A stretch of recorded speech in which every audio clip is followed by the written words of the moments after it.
Post होर social media ते viral हो जाती है, जिस दे विच उह शख्स कहता है कोई भी गैंगस्टर फड़िया जाता तो उसनूं यही कहा जाता है कि इस दे लिंक तां जी गोल्डी बराड़ दे नाल जुड़े हुए ने। गोल्डी बराड़ ਨੂੰ ਜਿਹੜਾ डिटेन कर लिया गया पर मुख मंत्री ਨੂੰ बैक किसी ने नहीं किया। मतलब जो बयान मुख मंत्री ਦਾ ਸੀ ਕਿ हिरासत ਦੇ ਵਿੱਚ ਲੈ ਲਿਆ ਜਾਂ डिटेन कर लिया, ਉਸ ਦੇ ਪਿੱਛੇ ਖੜਨ ਵਾਲਾ ਕੋਈ ਵੀ ਨਹੀਂ ਸੀ। लॉरेंस बिश्नोई का भरा ते भतीजा अनमोल ते एक उहदा भतीजा हैगा भरा उहदा अनमोल, ते ये दोनों जाने दुबई ते अज़रबाईजान दे विच दो मुल्कां दे विच डिटेन किए गए ने और मिनिस्ट्री ऑफ एक्सटर्नल अफेयर्स ने इसकी पुष्टि की सी उस वेले बकायदा तौर कहा सीगा कि हाँ ये दो जने डिटेन हुए ने, पर हाल की घड़ी तक वो भी जिहड़े इत्थे नहीं लिआंदे गए। स्टेट राजपाल है जी, हैड ऑफ स्टेट गवर्नमेंट आ मुख्य मंत्री का, वो नाम है हैड ऑफ स्टेट आ। सोशल मीडिया से पोस्ट घूम रही है गोल्डी बराड़ वालों, वो कहना मैं अरेस्ट ही नहीं होया। ਉੱਥੇ ਉਹਦੇ ਉੱਪਰ ਟਰਾਇਲ ਚਲਾਉਣ ਦੇ ਲਈ ਭਾਰਤ ਨੂੰ ਇੰਨੇ ਕੁ ਪੁਖਤਾ ਸਬੂਤ ਦੇਣੇ ਪੈਣਗੇ ਵੀ ਹਾਂ ਉਹਦੇ ਉੱਪਰ ਟਰਾਇਲ ਚੱਲੇ। ਇਹਨਾਂ ਦੇ ਲਈ ਇਹੀ ਹੋ ਜਾਏਗੀ ਕਿ ਉਹਨੂੰ ਟਰਾਇਲ ਉੱਥੇ ਉਹਦਾ ਚਲਾਉਣਾ, ਉਹਦਾ ਗੋਲਡੀ ਬਰਾੜ ਦਾ ਟਰਾਇਲ ਚਲਾਉਣਾ ਹੀ ਸਭ ਤੋਂ ਬੜੀ ਸਮੱਸਿਆ ਹੋ ਜਾਏਗੀ। ਮੈਨੂੰ ਤਾਂ ਲੱਗਦਾ ਇਹਨਾਂ ਦੀ ਜ਼ੁਬਾਨ ਕਿਵੇਂ ਫਿਸਲ ਜਾਂਦੀ ਹੈ, ਕਿਵੇਂ ਕੰਟਰੋਲ ਨਹੀਂ ਕਰਦੇ। ਮੇਰੇ ਖਿਆਲ ਚੋਣਾਂ ਚਾਣਾਂ 'ਚ ਗਏ ਹੋਏ ਆ, ਉਹ ਜੁਮਲੇਬਾਜ਼ੀ ਹੋਏ ਸਮਝ ਗਏ, ਪਤਾ ਨਹੀਂ ਵੀ ਉੱਥੇ ਇਹਦਾ ਸਾਨੂੰ ਫਾਇਦਾ ਮਿਲ ਜੂ, ਅਸੀਂ ਪੰਜਾਬ 'ਚ ਜੀ ਗੈਂਗਸਟਰ ਖਤਮ ਕਰਦੇ ਸੀ ਵੀ ਸੁਣ ਰਹੇ ਆ ਸਾਰੀ ਗੱਲ ਜੀ। ਇਹਨਾਂ ਨੂੰ ਪਤਾ ਸੀ ਅਮਰੀਕਾ ਵਾਲਿਆਂ ਨੂੰ, ਪਾਕਿਸਤਾਨ ਦੇ ਜ਼ੋਰ ਪਾਕਿਸਤਾਨ ਨੇ ਆਪਦੇ ਹੱਥੀਂ ਉਹਨੂੰ ਸਰੈਂਡਰ ਨਹੀਂ ਕੀਤਾ। ਇਹਨਾਂ ਨੇ ਜ਼ਰੂਰ ਜਾ ਕੇ ਉੱਥੇ ਕਾਰਵਾਈ ਕੀਤੀ ਤੇ ਉਹਨੂੰ ਉੱਥੇ ਮਾਰਿਆ, ਕਿਲ ਕੀਤਾ, ਪਰ ਉਹਨਾਂ ਨੇ ਸਰੈਂਡਰ ਨਹੀਂ ਕੀਤਾ। ਐਡੀ ਵੱਡੀ ਤਾਕਤ ਦੇ ਮੂਹਰੇ ਪ੍ਰੂਫ ਪੇਸ਼ ਕਰਨੇ ਅਦਾਲਤ ਦੇ ਮੂਹਰੇ, ਅਮਰੀਕਾ ਦੇ ਮੂਹਰੇ ਬੜੇ ਔਖੇ ਆ। ਇੱਥੋਂ ਦੀ FBI ਐਵੇਂ ਛੇਤੀ ਜਾਣਕਾਰੀ ਜਾਂ ਹੋਮਲੈਂਡ ਸਿਕਿਉਰਿਟੀ ਛੇਤੀ ਨਹੀਂ ਦਿੰਦੀ ਬਾਈ ਜੀ, ਸਾਡਾ ਵੀ ਇੱਥੇ ਕਾਫੀ ਦੇਰ ਦਾ। ਸਤਿ ਸ਼੍ਰੀ ਅਕਾਲ ਜੀ, ਮੈਂ ਨਵਦੀਪ ਧਾਲੀਵਾਲ, ਤੁਸੀਂ ਵੇਖ ਰਹੇ ਹੋ ਸਾਡਾ ਖਾਸ ਪ੍ਰੋਗਰਾਮ ਨਿਊਜ਼ ਬਿਹਾਈਂਡ ਨਿਊਜ਼। ਇਹ ਪ੍ਰੋਗਰਾਮ ਹੈ ਜਿਹੜਾ ਹੁੰਦਾ ਹਫ਼ਤੇ ਦੇ ਵਿੱਚ 2-3 ਲਾਈਵ ਅਸੀਂ ਲੈ ਕੇ ਆਉਂਦੇ ਹਾਂ ਵੱਖ-ਵੱਖ ਅਖਬਾਰਾਂ ਦੀਆਂ ਸਰਗਰਮੀਆਂ। ਤੁਸੀਂ ਵੀ ਜੁੜਦੇ ਹੋ ਇਸ ਪ੍ਰੋਗਰਾਮ ਦੇ ਵਿੱਚ ਸਾਡੇ ਨਾਲ, ਜਿਸ ਦੇ ਲਈ ਲਗਾਤਾਰ 2 ਨੰਬਰ ਸਕਰੀਨ ਤੇ ਫਲੈਸ਼ ਹੋ ਰਹੇ ਨੇ। ਇਹਨਾਂ ਨੰਬਰਾਂ ਤੇ ਤੁਸੀਂ ਸਾਨੂੰ ਕਾਲ ਕਰਨੀ ਹੈ ਤੇ ਸਿੱਧਾ ਰਾਬਤਾ ਬਣਾਉਣਾ ਜੀ ਚੰਡੀਗੜ੍ਹ ਸਟੂਡੀਓ ਦੇ ਵਿੱਚ। ਪਹਿਲਾ ਨੰਬਰ ਹੈਗਾ 888 923 2656। ਦੁਨੀਆ ਦੇ ਕਿਸੇ ਵੀ ਮੁਲਕ ਦੇ ਵਿੱਚ ਤੁਸੀਂ ਬੈਠੇ ਹੋ, ਡਾਇਰੈਕਟ ਇਸ ਨੰਬਰ ਤੇ ਆਪਣਾ ਰਾਬਤਾ ਕਾਇਮ ਕਰ ਸਕਦੇ ਹੋ। ਪੰਜਾਬ ਤੇ ਭਾਰਤ ਦੇ ਵਸਨੀਕਾਂ ਦੇ ਲਈ ਅਸੀਂ ਦੂਜਾ ਨੰਬਰ ਰੱਖਿਆ ਹੋਇਆ ਹੈਗਾ ਜੀ 88 725 88 835। ਤੁਹਾਡੇ ਪਿੰਡ, ਤੁਹਾਡੇ ਸ਼ਹਿਰ, ਤੁਹਾਡੇ ਗਲੀ ਮੁਹੱਲੇ ਦੀ ਕੋਈ ਵੱਡੀ ਖਬਰ ਹੁੰਦੀ ਹੈ ਜੋ ਤੁਸੀਂ ਚਾਹੁੰਦੇ ਹੋ ਕਿ ਇਸ ਲਾਈਵ ਪ੍ਰੋਗਰਾਮ ਦੇ ਵਿੱਚ ਸਭ ਨੂੰ ਦੱਸੀ ਜਾਵੇ ਜਾਂ ਫਿਰ ਉਸ ਦੇ ਵਿਚਾਰ ਚਰਚਾ ਕੀਤੀ ਜਾਵੇ, ਤਾਂ ਉਹ ਖਬਰ ਸਾਡੇ ਨਾਲ ਇਸ ਫੋਨ ਤੇ ਰਾਬਤਾ ਕਾਇਮ ਕਰਕੇ ਸਾਂਝੀ ਕਰ ਸਕਦੇ ਹੋ। ਤੇ ਹੁਣ ਅਸੀਂ ਸਵਾਗਤ ਕਰਾਂਗੇ ਇਸ ਪ੍ਰੋਗਰਾਮ ਦਾ ਅਹਿਮ ਹਿੱਸਾ ਬਲਦੀਪ ਸਿੰਘ ਕਾਂਗ ਜੀ ਦਾ। ਸਤਿ ਸ਼੍ਰੀ ਅਕਾਲ ਬਲਦੀਪ ਜੀ, ਸਵਾਗਤ ਹੈ ਤੁਹਾਡਾ। ਸਤਿ ਸ਼੍ਰੀ ਅਕਾਲ ਨਵਦੀਪ ਜੀ, ਸ਼ੁਕਰੀਆ ਬਹੁਤ-ਬਹੁਤ, ਔਰ ਸਾਡੇ ਦਰਸ਼ਕਾਂ ਦਾ ਬਹੁਤ-ਬਹੁਤ ਸਵਾਗਤ ਹੈ। ਸਾਡੇ ਨਾਲ ਜੁੜੇ ਨੇ ਔਰ ਆਪਣੇ ਕਮੈਂਟਸ, ਆਪਣੇ ਰਾਏ ਨੇ ਜਿਹੜੀ ਉਹ ਫੋਨ ਜ਼ਰੀਏ ਰੱਖਦੇ ਨੇ, ਔਰ ਅੱਜ ਵੀ ਬਹੁਤ ਅਹਿਮ ਖਬਰਾਂ ਨੇ ਜਿਨ੍ਹਾਂ ਦੇ ਉੱਪਰ ਗੱਲਬਾਤ ਕਰਾਂਗੇ ਤੇ ਆਪਣੀ ਰਾਏ ਜਿਹੜੀ ਉਹ ਜ਼ਰੂਰ ਰੱਖਣ। ਜੀ ਬਿਲਕੁਲ, ਤੇ ਲਗਾਤਾਰ ਤੁਸੀਂ ਸਾਨੂੰ ਟੈਲੀਵਿਜ਼ਨ ਔਰ ਫੇਸਬੁੱਕ ਦੇ ਜ਼ਰੀਏ ਲਾਈਵ ਦੇਖ ਰਹੇ ਹੋ। ਫੇਸਬੁੱਕ ਵਾਲੇ ਦਰਸ਼ਕ ਵੀ ਕਮੈਂਟਸ ਦੇ ਜ਼ਰੀਏ ਆਪਣੇ ਸਵਾਲ ਤੇ ਸੁਝਾਅ ਜਿਹੜੇ ਉਹ ਰੱਖ ਸਕਦੇ ਨੇ। ਸੋ 2 ਬੇਨਤੀਆਂ ਜੋ ਮੈਂ ਅਕਸਰ ਪ੍ਰੋਗਰਾਮ ਸ਼ੁਰੂ ਕਰਨ ਤੋਂ ਪਹਿਲਾਂ ਕਰਦੀ ਹੁੰਦੀ ਹਾਂ, ਉਹ ਇਹੀ ਹੈ ਕਿ ਜਦੋਂ ਵੀ ਤੁਸੀਂ ਕਾਲ ਕਰਨੀ ਹੈ ਕਿਰਪਾ ਕਰਕੇ 30 ਸੈਕਿੰਡ ਦੇ ਅੰਦਰ ਆਪਣੀ ਗੱਲ ਨੂੰ ਖਤਮ ਕਰ ਲੈਣਾ। ਤੇ ਉਸ ਤੋਂ ਬਾਅਦ ਅਗਲੀ ਬੇਨਤੀ ਉਹ ਇਹ ਹੈ ਕਿ ਜਦੋਂ ਤੁਹਾਡੀ ਕਾਲ ਲੱਗ ਜਾਂਦੀ ਹੈ ਕਿਰਪਾ ਕਰਕੇ ਟੈਲੀਵਿਜ਼ਨ ਦੀ ਆਵਾਜ਼ ਨੂੰ ਘਟਾ ਦਿਆ ਕਰੋ ਤਾਂ ਕਿ ਆਪਣੀ ਗੱਲਬਾਤ ਪ੍ਰੋਪਰ ਹੋ ਸਕੇ, ਕਿਉਂਕਿ ਟੈਲੀਵਿਜ਼ਨ ਤੇ ਪ੍ਰੋਗਰਾਮ ਥੋੜਾ ਜਿਹਾ ਡਿਲੇ ਹੁੰਦਾ ਤੇ ਇੱਥੇ ਆਪਾਂ ਲਾਈਵ ਗੱਲਬਾਤ ਕਰ ਰਹੇ ਹੁੰਦੇ ਹਾਂ।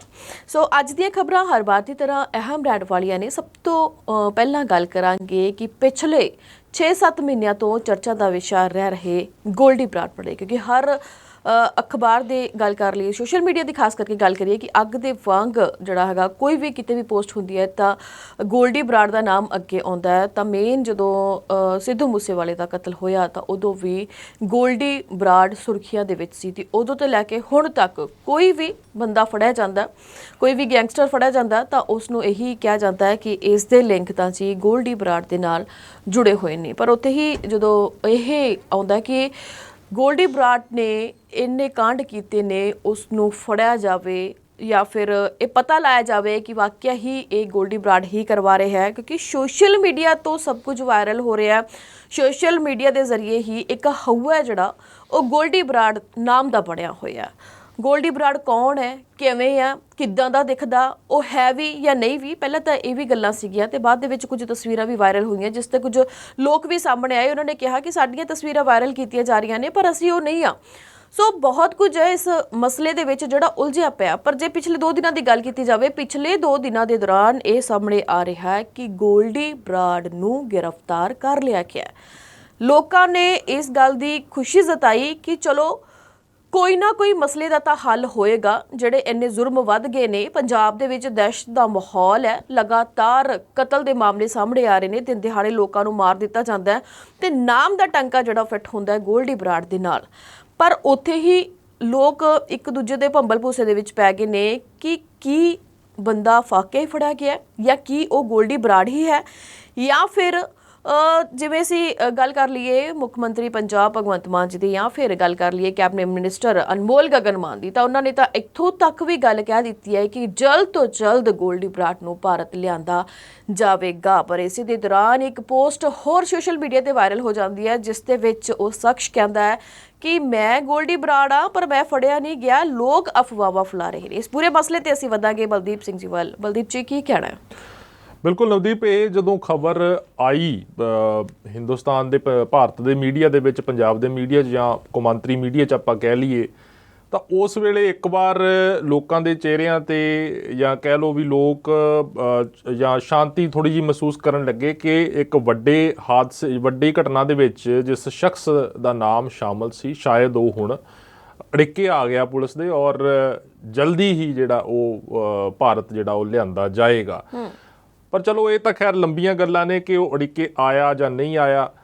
ਸਿੱਧੂ ਮੂਸੇਵਾਲਾ, ਉਹਨਾਂ ਦੇ ਜਿਹੜੇ ਪਿਤਾ ਬਲਕੌਰ ਸਿੰਘ ਸਿੱਧੂ, ਉਹਨਾਂ ਕੋਲ ਮੀਡੀਆ ਪਹੁੰਚਿਆ ਜਦੋਂ ਇਹ ਪੂਰੀ ਖਬਰ ਜਿਹੜੀ ਹੈ ਉਹ ਮੀਡੀਆ ਦੇ ਵਿੱਚ ਆਉਂਦੀ ਹੈ ਕਿ ਜੋ ਗੋਲਡੀ ਬਰਾੜ ਹੈ ਉਸ ਨੂੰ ਅਮਰੀਕਾ ਦੇ ਵਿੱਚ ਕੈਲੀਫੋਰਨੀਆ ਦੇ ਵਿੱਚ ਡਿਟੇਨ ਕੀਤਾ ਗਿਆ। ਤਾਂ ਸਿੱਧੂ ਮੂਸੇਵਾਲਾ ਦੇ ਪਿਤਾ ਨੇ ਵੀ ਇਸ ਚੀਜ਼ ਤੇ ਆਪਾਂ ਕਹਿ ਲਈਏ ਕਿ ਸੰਤੋਸ਼ ਜ਼ਾਹਰ ਕੀਤਾ ਕਿ ਚਲੋ ਚੰਗੀ ਗੱਲ ਹੈ ਅਗਰ ਉਸ ਨੂੰ ਜਿਹੜਾ ਡਿਟੇਨ ਕੀਤਾ ਗਿਆ, ਨਜ਼ਰਬੰਦ ਕੀਤਾ ਗਿਆ ਤਾਂ ਚੰਗੀ ਗੱਲ ਹੈ ਔਰ ਕਿਹਾ ਕਿ ਜਲਦੀ ਤੋਂ ਜਲਦੀ ਭਾਰਤ ਲਿਆਂਦਾ ਜਾਵੇ। ਆਪਾਂ ਨੂੰ ਯਾਦ ਹੋਏਗਾ ਕਿ ਥੋੜ੍ਹੇ ਦਿਨ ਪਹਿਲਾਂ ਹੀ ਸਿੱਧੂ ਮੂਸੇਵਾਲਾ ਦੇ ਪਿਤਾ ਨੇ ਇਹ ਗੱਲ ਕਹੀ ਸੀ ਕਿ ਜਿਹੜਾ ਪੰਜਾਬ ਸਰਕਾਰ ਹੈ ਉਹ ਇਨਾਮ ਐਲਾਨੇ ਗੋਲਡੀ ਬਰਾੜ ਦੇ ਉੱਪਰ 2 ਕਰੋੜ ਦਾ, ਔਰ ਅਗਰ ਉਹਨਾਂ ਕੋਲ ਪੈਸਾ ਨਹੀਂ ਹੈਗਾ ਸਰਕਾਰ ਦੇ ਕੋਲ ਤਾਂ ਮੈਂ ਖੁਦ ਆਪਣੇ ਕੋਲੋਂ ਪੈਸਾ ਦਊਂਗਾ 2 ਕਰੋੜ ਰੁਪਈਆ ਔਰ ਇਨਾਮ ਐਲਾਨੇ ਤਾਂ ਕਿ ਉਸ ਦੀ ਸੂਹ ਕਿਤੇ ਨਾ ਕਿਤੋਂ ਹਾਸਿਲ ਹੋਵੇ।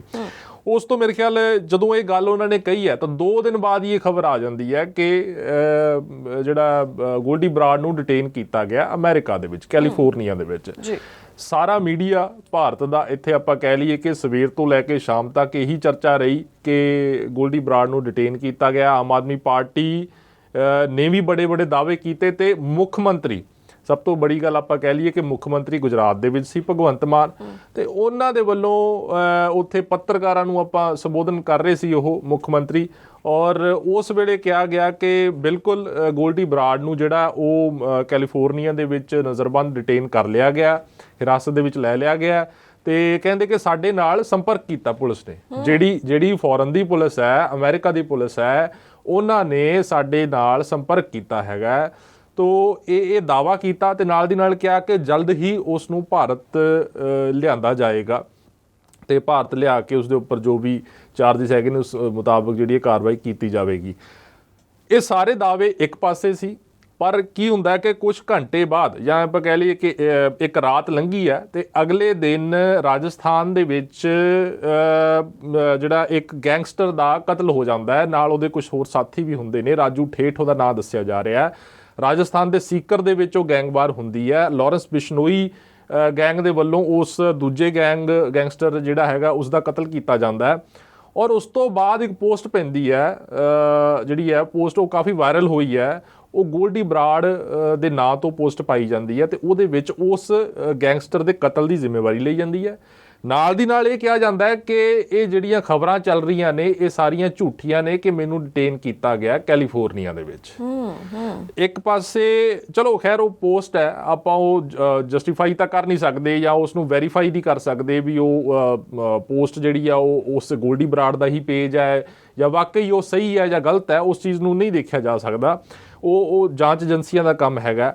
ਪਰ ਇੱਕ ਪਾਸੇ ਮੁੱਖ ਮੰਤਰੀ ਦਾ ਇਹ ਕਹਿਣਾ ਕਿ ਡਿਟੇਨ ਕਰ ਲਿਆ ਗਿਆ, ਦੂਜੇ ਪਾਸੇ ਇਹ ਪੋਸਟ ਪੈਣੀ, ਤੀਜੇ ਪਾਸੇ ਦੀ ਆਪਾਂ ਜੇ ਇੱਕ ਹੋਰ ਐਂਗਲ ਲੈ ਲਈਏ ਇਸ ਸਾਰੇ ਮਸਲੇ ਦੇ ਉੱਪਰ ਤਾਂ ਉਹ ਇਹ ਬਣਦਾ ਹੈ ਕਿ ਮੁੱਖ ਮੰਤਰੀ ਨੇ ਬੇਸ਼ੱਕ ਦਾਅਵਾ ਕੀਤਾ ਹੋਵੇ ਵੀ ਗੋਲਡੀ ਬਰਾੜ ਨੂੰ ਜਿਹੜਾ ਡਿਟੇਨ ਕਰ ਲਿਆ ਗਿਆ, ਪਰ ਮੁੱਖ ਮੰਤਰੀ ਨੂੰ ਬੈਕ ਕਿਸੇ ਨੇ ਨਹੀਂ ਕੀਤਾ। ਮਤਲਬ ਜੋ ਬਿਆਨ ਮੁੱਖ ਮੰਤਰੀ ਦਾ ਸੀ ਕਿ ਹਿਰਾਸਤ ਦੇ ਵਿੱਚ ਲੈ ਲਿਆ ਜਾਂ ਡਿਟੇਨ ਕਰ ਲਿਆ, ਉਸ ਦੇ ਪਿੱਛੇ ਖੜਨ ਵਾਲਾ ਕੋਈ ਵੀ ਨਹੀਂ ਸੀ। ਇੱਥੋਂ ਤੱਕ ਕਿ ਅਗਰ ਅਜਿਹੀ ਕੋਈ ਗੱਲਬਾਤ ਹੁੰਦੀ ਹੈ ਨਾ ਨਵਦੀਪ, ਆਪਾਂ ਆਮ ਤੌਰ ਤੇ ਦੇਖਿਆ ਕਿ ਪੰਜਾਬ ਪੁਲਿਸ ਜਿਹੜੀ ਆ ਉਹ ਨਾਲ ਦੀ ਨਾਲ ਟਵੀਟ ਕਰ ਦਿੰਦੀ ਹੈ ਜਾਂ ਕੋਈ ਜਾਣਕਾਰੀ ਕਿਸੇ ਦੇ ਤਰੀਕੇ ਦੀ ਡੀਜੀਪੀ ਖੁਦ ਜਿਹੜੀ ਆ ਉਹ ਦੇ ਦਿੰਦੇ ਨੇ। ਖਾਸ ਤੌਰ ਤੇ ਐਡੀ ਵੱਡੀ ਜਾਣਕਾਰੀ ਹੋਵੇ ਕਿ ਜਿਹੜਾ ਗੋਲਡੀ ਬਰਾੜ ਨੂੰ ਡਿਟੇਨ ਕਰ ਲਿਆ ਤਾਂ ਡੀਜੀਪੀ ਗੌਰਵ ਯਾਦਵ ਸਭ ਤੋਂ ਪਹਿਲਾਂ ਮੇਰੇ ਖਿਆਲ ਉਹਨਾਂ ਨੇ ਸਾਹਮਣੇ ਆਉਣਾ ਸੀ। ਤਾਂ ਪੰਜਾਬ ਪੁਲਿਸ ਵੱਲੋਂ ਵੀ ਕੋਈ ਇਹਦੇ ਉੱਪਰ ਰਿਐਕਸ਼ਨ ਜਾਂ ਪ੍ਰਤੀਕਿਰਿਆ ਜਾਂ ਕੋਈ ਟਵੀਟ ਜਾਂ ਕੋਈ ਬਿਆਨ ਜਾਂ ਕੋਈ ਕਿਸੇ ਵੀ ਤਰੀਕੇ ਦੀ ਕੋਈ ਇਨਫੋਰਮੇਸ਼ਨ ਜਿਹੜੀ ਆ ਉਹ ਨਹੀਂ ਦਿੱਤੀ ਗਈ। ਮੁੱਖ ਮੰਤਰੀ ਨੇ ਸਿਰਫ ਕਿਹਾ।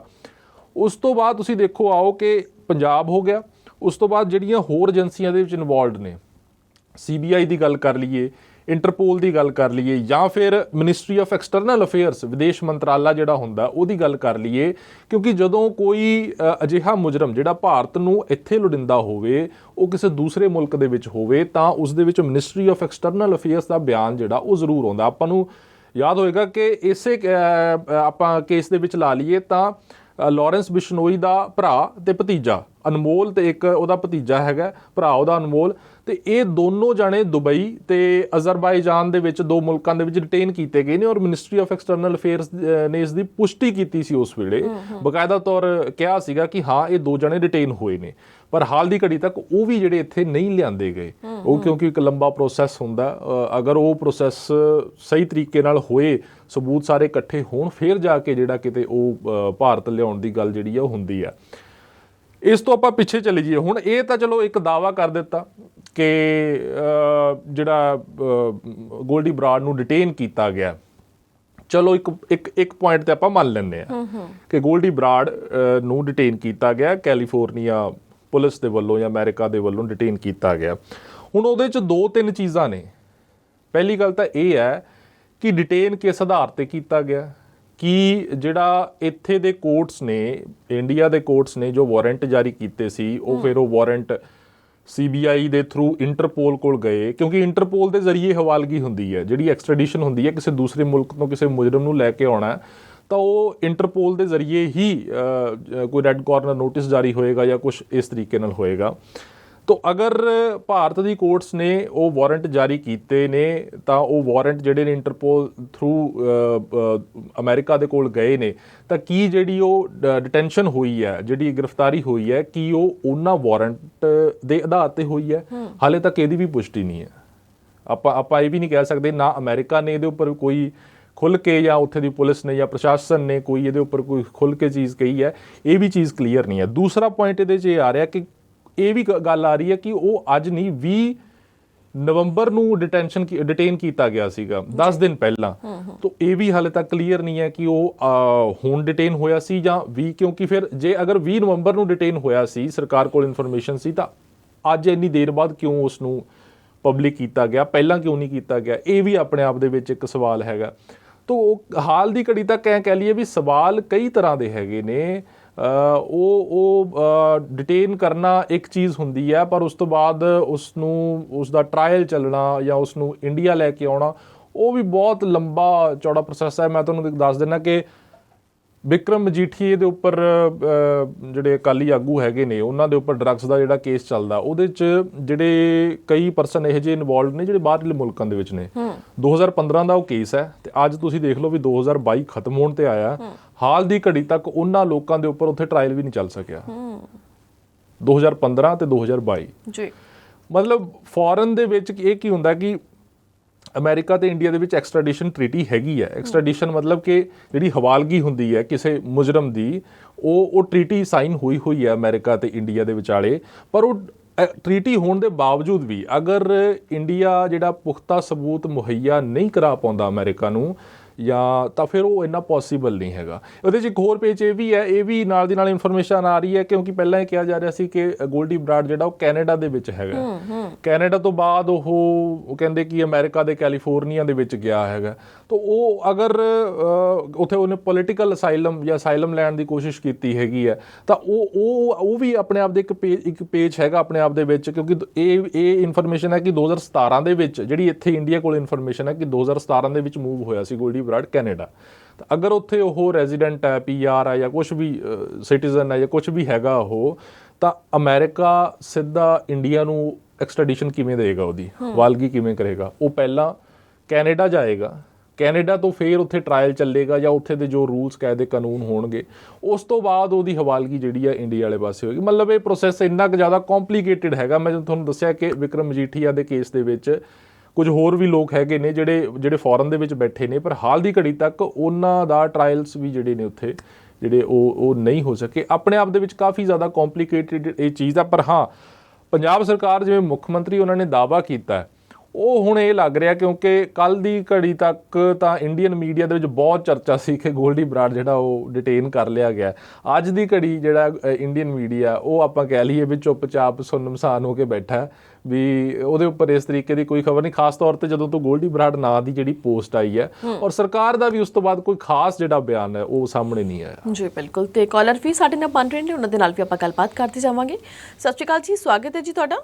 ਅਸੀਂ ਅੰਦਰਦੀਪ ਤੇ ਕੰਗ ਸਾਹਿਬ ਕੱਟ ਕੇ ਭਨੇਰ ਬੋਲਦਾ ਸੀ ਬੋਰਡ ਤੋਂ। ਜੀ ਪੰਦੇਰ ਜੀ, ਸਵਾਗਤ ਹੈ ਜੀ। ਸਤਿ ਸ਼੍ਰੀ ਅਕਾਲ। ਇਹ ਗੱਲ ਇਹ ਆ, ਛੋਟਾ ਮੁੱਖ ਮੰਤਰੀ ਦਾ ਇਹਦਾ ਕੀ ਗੱਲਾਂ ਕਰਨੀਆਂ, ਉਹਦਾ ਅਜੀਬ ਬੰਦਾ।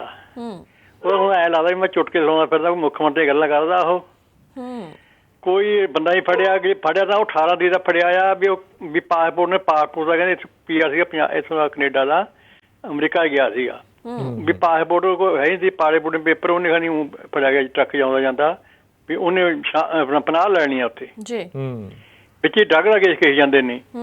ਦੂਜੀ ਗੱਲ ਤੇ ਇਹਦੇ ਛੋਟੇ ਮੁੱਖ ਮੰਤਰੀ ਨੂੰ ਕੀ ਕਹੀਏ, ਉਹਦਾ ਪਹਿਲਾਂ ਉੱਥੇ ਫੈਕਟਰੀ ਲਾਉਣ ਸੀਗਾ BMW ਵਾਲਿਆਂ ਦੀ, ਉੱਥੇ ਜਰਮਨ ਗਿਆ। ਫਿਰ ਉਹ ਸੰਗਰੂਰ 5 ਸਾਲ ਦੀ ਫੈਕਟਰੀ ਚੱਲਦੀ ਉਹਦਾ ਉਦਘਾਟਨ ਕਰੀ ਜਾਂਦਾ। ਇਹ ਝੂਠਾ ਬੰਦਾ। ਮੈਨੂੰ ਇਹਨੂੰ ਐਂ ਪਤਾ ਕਿ ਮੁੱਖ ਮੰਤਰੀ ਕਿ ਮੈਂ ਲੋਕਾਂ ਨੂੰ ਹਸਾਉਂਦਾ ਫਿਰਦਾ। ਜੀ ਕੋਈ ਗੱਲ ਚਾਹਦੀ ਮਦਦ ਕਰਨੀ ਚਾਹੀਦੀ। ਤੂੰ ਮੁੱਖ ਮੰਤਰੀ ਨੇ ਸਟੇਟ ਦਾ, ਕਿ ਕਿਹੜੀ ਤੂੰ ਗੱਲ ਕਰਦਾ ਕਿ ਨਹੀਂ ਕਰਦਾ, ਅਸਰ ਹੋਣਾ ਚਾਹੀਦਾ। ਤੂੰ ਲੋਕਾਂ ਨੂੰ ਚੁਟਕੇ ਲਾਉਂਦਾ ਫਿਰੀ ਜਾਂਦਾ। ਜੀ ਜੀ ਬਾਕੀ ਇਹਦਾ ਆਉਣ ਦਾ ਇਹਦੇ ਛੱਡਣ ਛੁੱਡਣ ਦਾ ਕੋਈ ਮਤਲਬ ਨਹੀਂ ਹੈਗਾ। ਜੇ ਹੋਇਆ ਵੀ ਤਾਂ ਸਜ਼ਾ ਵੀ ਇੱਥੇ ਹੋਊਗੀ। ਉੱਥੇ ਕੀ ਸਬੂਤ ਲੈ ਕੇ ਆਉਣਗੇ ਪੰਜਾਬ ਵਾਲੇ, ਪੁਲਿਸ ਵਾਲੇ ਕੀ ਲੈ ਕੇ ਆਉਣਗੇ ਸਬੂਤ ਦਾ ਵੀ ਕੀ ਇਹਨੇ ਕੀ ਹੱਥ ਸੀਗਾ ਉੱਥੇ। 17 ਆਇਆ ਇੱਥੇ ਬਿਲਕੁਲ ਬੰਦਾ ਬਾਹਰ ਚ ਮਰਦੇ ਨੇ, ਕੀ ਪਤਾ ਇਹਨੇ ਵੀਡੀਓ ਪਾਈ ਵੀ ਕੀ ਸਬੂਤ ਆ ਨਾ ਕੋਈ ਨਹੀਂ ਪਾਈ ਹੈਗੀ। ਜੀ ਇਹ ਬਹੁਤ ਔਖਾ ਕੰਮ ਹੈ। ਇਹ ਜਾਲ ਡੋਣ ਦਾ ਐਵੇਂ ਪੂਰਾ ਝੂਠਾ ਮੁੱਖ ਮੰਤਰੀ ਛੋਟਾ ਕੀ ਕੱਢੋ ਉਹਨੂੰ ਗੱਲ ਕਰਨੀ ਆ।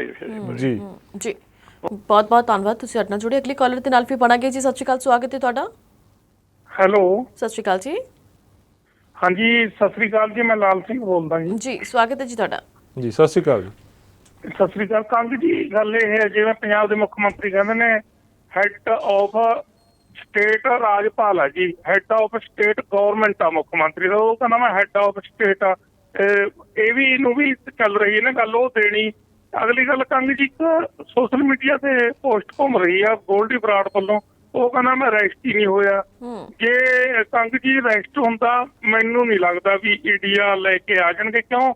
ਇੱਕ ਮਾਸਟਰਮਾਈਂਡ ਦੇਖੋ, ਮੁਲਜ਼ਮ 2008 ਦਾ ਰਾਣਾ, ਉਹ ਰਾਣੇ ਨੂੰ ਨਹੀਂ ਲੈ ਕੇ ਆਏ। ਜਿਹੜਾ 2012 ਦਾ 2012 ਦਾ ਉਹ ਰਾਣੇ ਨੂੰ ਨਹੀਂ ਲੈ ਕੇ ਆਏ ਇੰਡੀਆ।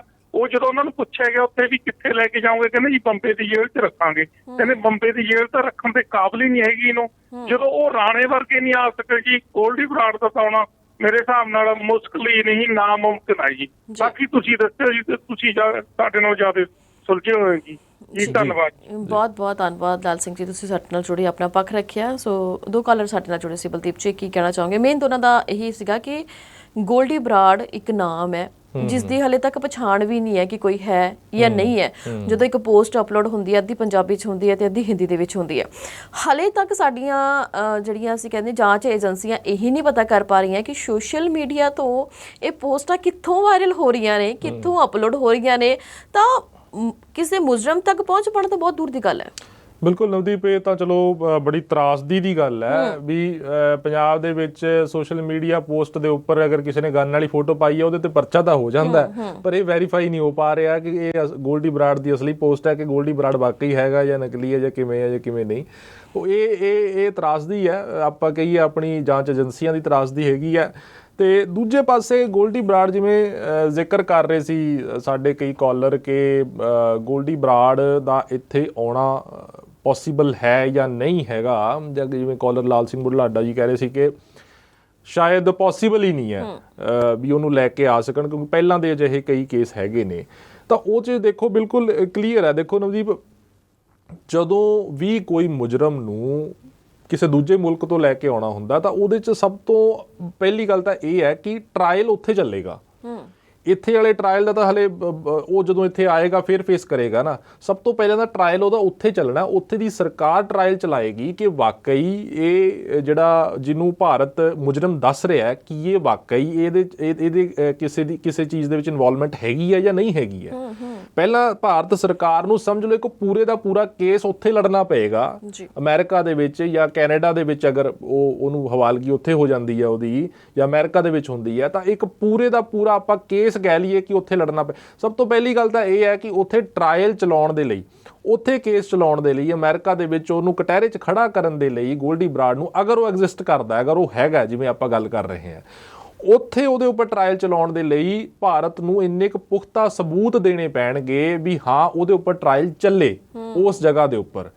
तो अगर वो सबूत मुहैया नहीं करा पा रहे या वो ठोस सबूत नहीं है तो सब तो पहली प्रॉब्लम या पहली मुश्किल तो आप इत्थे दी ये कह लीए कि ਇਹਨਾਂ ਦੇ ਲਈ ਇਹੀ ਹੋ ਜਾਏਗੀ ਕਿ ਉਹਨੂੰ ਟਰਾਇਲ ਉੱਥੇ ਉਹਦਾ ਚਲਾਉਣਾ, ਉਹਦਾ ਗੋਲਡੀ ਬਰਾੜ ਦਾ ਟਰਾਇਲ ਚਲਾਉਣਾ ਹੀ ਸਭ ਤੋਂ ਬੜੀ ਸਮੱਸਿਆ ਹੋ ਜਾਏ। ਕਿਉਂਕਿ ਹੁਣ ਆਪਾਂ ਸਬੂਤਾਂ ਦੀ ਐਵੀਡੈਂਸ ਦੀ ਗੱਲ ਕਰ ਲਈਏ, ਚਲੋ ਮੈਂ ਐਜ਼ ਅ ਲਾਇਰ ਤਾਂ ਨਹੀਂ ਹੈਗਾ, ਪਰ ਹਾਂ ਡੈਫੀਨੇਟਲੀ ਸਾਡੀ ਜਰਨਲਿਸਟ ਦੀ ਲਾਇਰਸ ਨਾਲ ਵੀ ਗੱਲਬਾਤ ਹੁੰਦੀ ਹੈ, ਤਾਂ ਉਹ ਵੀ ਕਿਤੇ ਨਾ ਕਿਤੇ ਆਪਣੀ ਜੋ ਇਸ ਦੇ ਉੱਪਰ ਪੁਆਇੰਟਸ ਰੱਖਦੇ ਨੇ,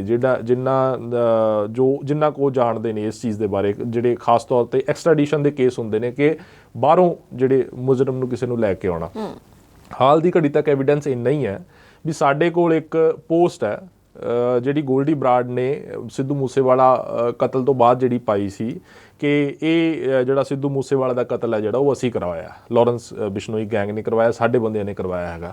ਤਾਂ ਜਿਵੇਂ ਹੁਣ ਆਪਾਂ ਪਹਿਲਾਂ ਗੱਲ ਕਰ ਰਹੇ ਸੀ, ਕੀ ਉਹ ਪੋਸਟ ਵੈਰੀਫਾਈਡ ਹੋ ਗਈ ਹੈ ਕਿ ਉਹ ਵਾਕਈ ਗੋਲਡੀ ਬਰਾੜ ਨੇ ਪਾਈ ਹੈ ਜਾਂ ਗੋਲਡੀ ਬਰਾੜ ਕਿੱਥੇ ਹੈ, ਕੌਣ ਹੈ? ਹਾਲੇ ਤੱਕ ਉਹ ਚੀਜ਼ਾਂ ਜਿਹੜੀਆਂ ਨੇ ਉਹ ਪੂਰੀ ਤਰੀਕੇ ਨਾਲ ਵੈਰੀਫਾਈਡ ਨਹੀਂ ਹੈਗੀਆਂ। ਕਿ ਮੈਂ ਇਸੇ ਕਰਕੇ ਗੱਲ ਕਰ ਰਿਹਾ ਕਿ ਅਗਰ ਉਹ ਉੱਥੇ, ਮੈਂ ਕਹਿੰਦਾ ਡਿਟੈਂਸ਼ਨ ਉਹਦੀ ਹੋ ਵੀ ਜਾਂਦੀ ਹੈ, ਡਿਟੇਨ ਉਹ ਹੋ ਵੀ ਜਾਂਦਾ ਹੈ, ਤਾਂ ਸਭ ਤੋਂ ਬੜੀ ਜੰਗ ਤਾਂ ਇਹ ਹੈ ਭਾਰਤ ਸਰਕਾਰ ਦੇ ਲਈ ਜਾਂ ਪੰਜਾਬ ਪੁਲਿਸ ਦੇ ਲਈ ਜਾਂ ਪੰਜਾਬ ਸਰਕਾਰ ਦੇ ਲਈ ਕਿ ਉੱਥੇ ਕੀ ਉਹ ਸਫੀਸ਼ੀਐਂਟ ਐਵੀਡੈਂਸ ਦੇ ਕੇ ਉਹਨਾਂ ਨੂੰ ਟਰਾਇਲ ਸ਼ੁਰੂ ਕਰਵਾ ਸਕਣਗੇ। ਪਹਿਲੀ ਗੱਲ ਤਾਂ ਇਹ ਹੈ। ਟਰਾਇਲ ਹੋਣ ਤੋਂ ਬਾਅਦ ਅਗਰ ਉਹਨਾਂ ਨੂੰ ਲੱਗਦਾ ਹੈ, ਅਮਰੀਕਾ ਨੂੰ ਇਹ ਲੱਗਦਾ ਜਾਂ ਅਮਰੀਕਨ ਕੋਰਟਸ ਨੂੰ ਇਹ ਲੱਗਦਾ ਕਿ ਹਾਂ ਵਾਕਈ ਇਹ ਬੰਦੇ ਦੇ ਉੱਪਰ ਦੋਸ਼ ਹੈਗੇ ਨੇ ਜਾਂ ਕਿਸੇ ਚੀਜ਼ ਦੇ ਇਨਵੋਲਵਮੈਂਟ ਹੈਗੀ ਹੈ, ਫਿਰ ਜਾ ਕੇ ਕਿਤੇ ਉਹਦੀ ਹਵਾਲਗੀ ਜਿਹੜੀ ਆ ਉਹ ਭਾਰਤ ਨੂੰ ਹੋਏਗੀ। ਫਿਰ ਭਾਰਤ ਇੱਥੇ ਆ ਕੇ ਉਹਦੇ ਉੱਪਰ ਕੇਸ ਚਲਾਏਗਾ, ਜਿੱਦਾਂ ਵੀ ਹੈ ਜੋ ਵੀ ਹੈ। ਮਤਲਬ ਕਹਿਣ ਦਾ ਇੱਕ ਚੰਗਾ ਖਾਸਾ ਪ੍ਰੋਸੈਸ ਹੈ। ਔਰ ਅਗਰ ਉਹ ਪ੍ਰੋਸੈਸ ਜਿਹੜਾ ਉਹ ਪਿਛਲੇ ਕੇਸਾਂ ਦੇ ਆਪਾਂ ਜਿਹੜੀ ਸਕਸੈਸ ਰੇਟ ਦੇਖ ਲਈਏ ਤਾਂ ਕੋਈ ਇੰਨਾ ਖਾਸ ਸਕਸੈਸ ਰੇਟ ਜਿਹੜਾ ਉਹ ਨਹੀਂ ਹੈਗਾ। ਮਤਲਬ ਕਾਫੀ ਟਫ ਚੀਜ਼ ਹੈਗੀ ਆ ਉਹ ਕਰਨੀ। ਜੀ ਬਿਲਕੁਲ। ਤੇ ਕਾਲਰ ਵੀ ਲਗਾਤਾਰ ਸਾਡੇ ਨਾਲ ਬਣ ਰਹੇ ਨੇ, ਉਹਨਾਂ ਦੇ ਨਾਲ ਵੀ ਆਪਾਂ ਗੱਲਬਾਤ ਕਰਦੇ ਜਾਵਾਂਗੇ। ਸਤਿ ਸ਼੍ਰੀ ਅਕਾਲ ਜੀ, ਸਵਾਗਤ ਹੈ ਜੀ ਤੁਹਾਡਾ। ਸਤਿ ਸ਼੍ਰੀ ਅਕਾਲ ਜੀ। ਸਤਿ ਸ਼੍ਰੀ ਅਕਾਲ ਜੀ।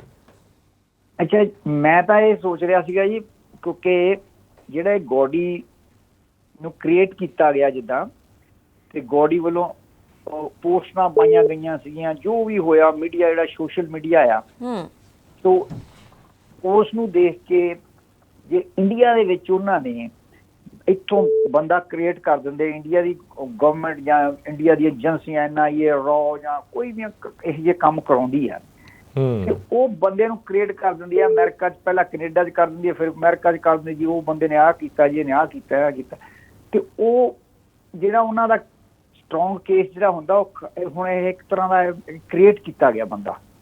ਇਹਨਾਂ ਨੂੰ ਉਹ ਨਹੀਂ ਪਤਾ ਉਹ ਬੰਦੇ ਦਾ ਪੋਸਟ ਪਾਈ ਵੀ ਸੀ ਕਿ ਨਹੀਂ ਪਾਈ ਸੀ, ਕੀ ਹੋਇਆ ਸੀ ਕੀ ਨਹੀਂ, ਗੋਡੀ ਕਿੰਨੇ ਗੋਡੀ ਹੈਗੇ ਆ, ਕਿੰਨੇ ਨਹੀਂ ਹੈਗੇ ਗੋਡੀ ਬਰਾੜ, ਠੀਕ ਹੈ।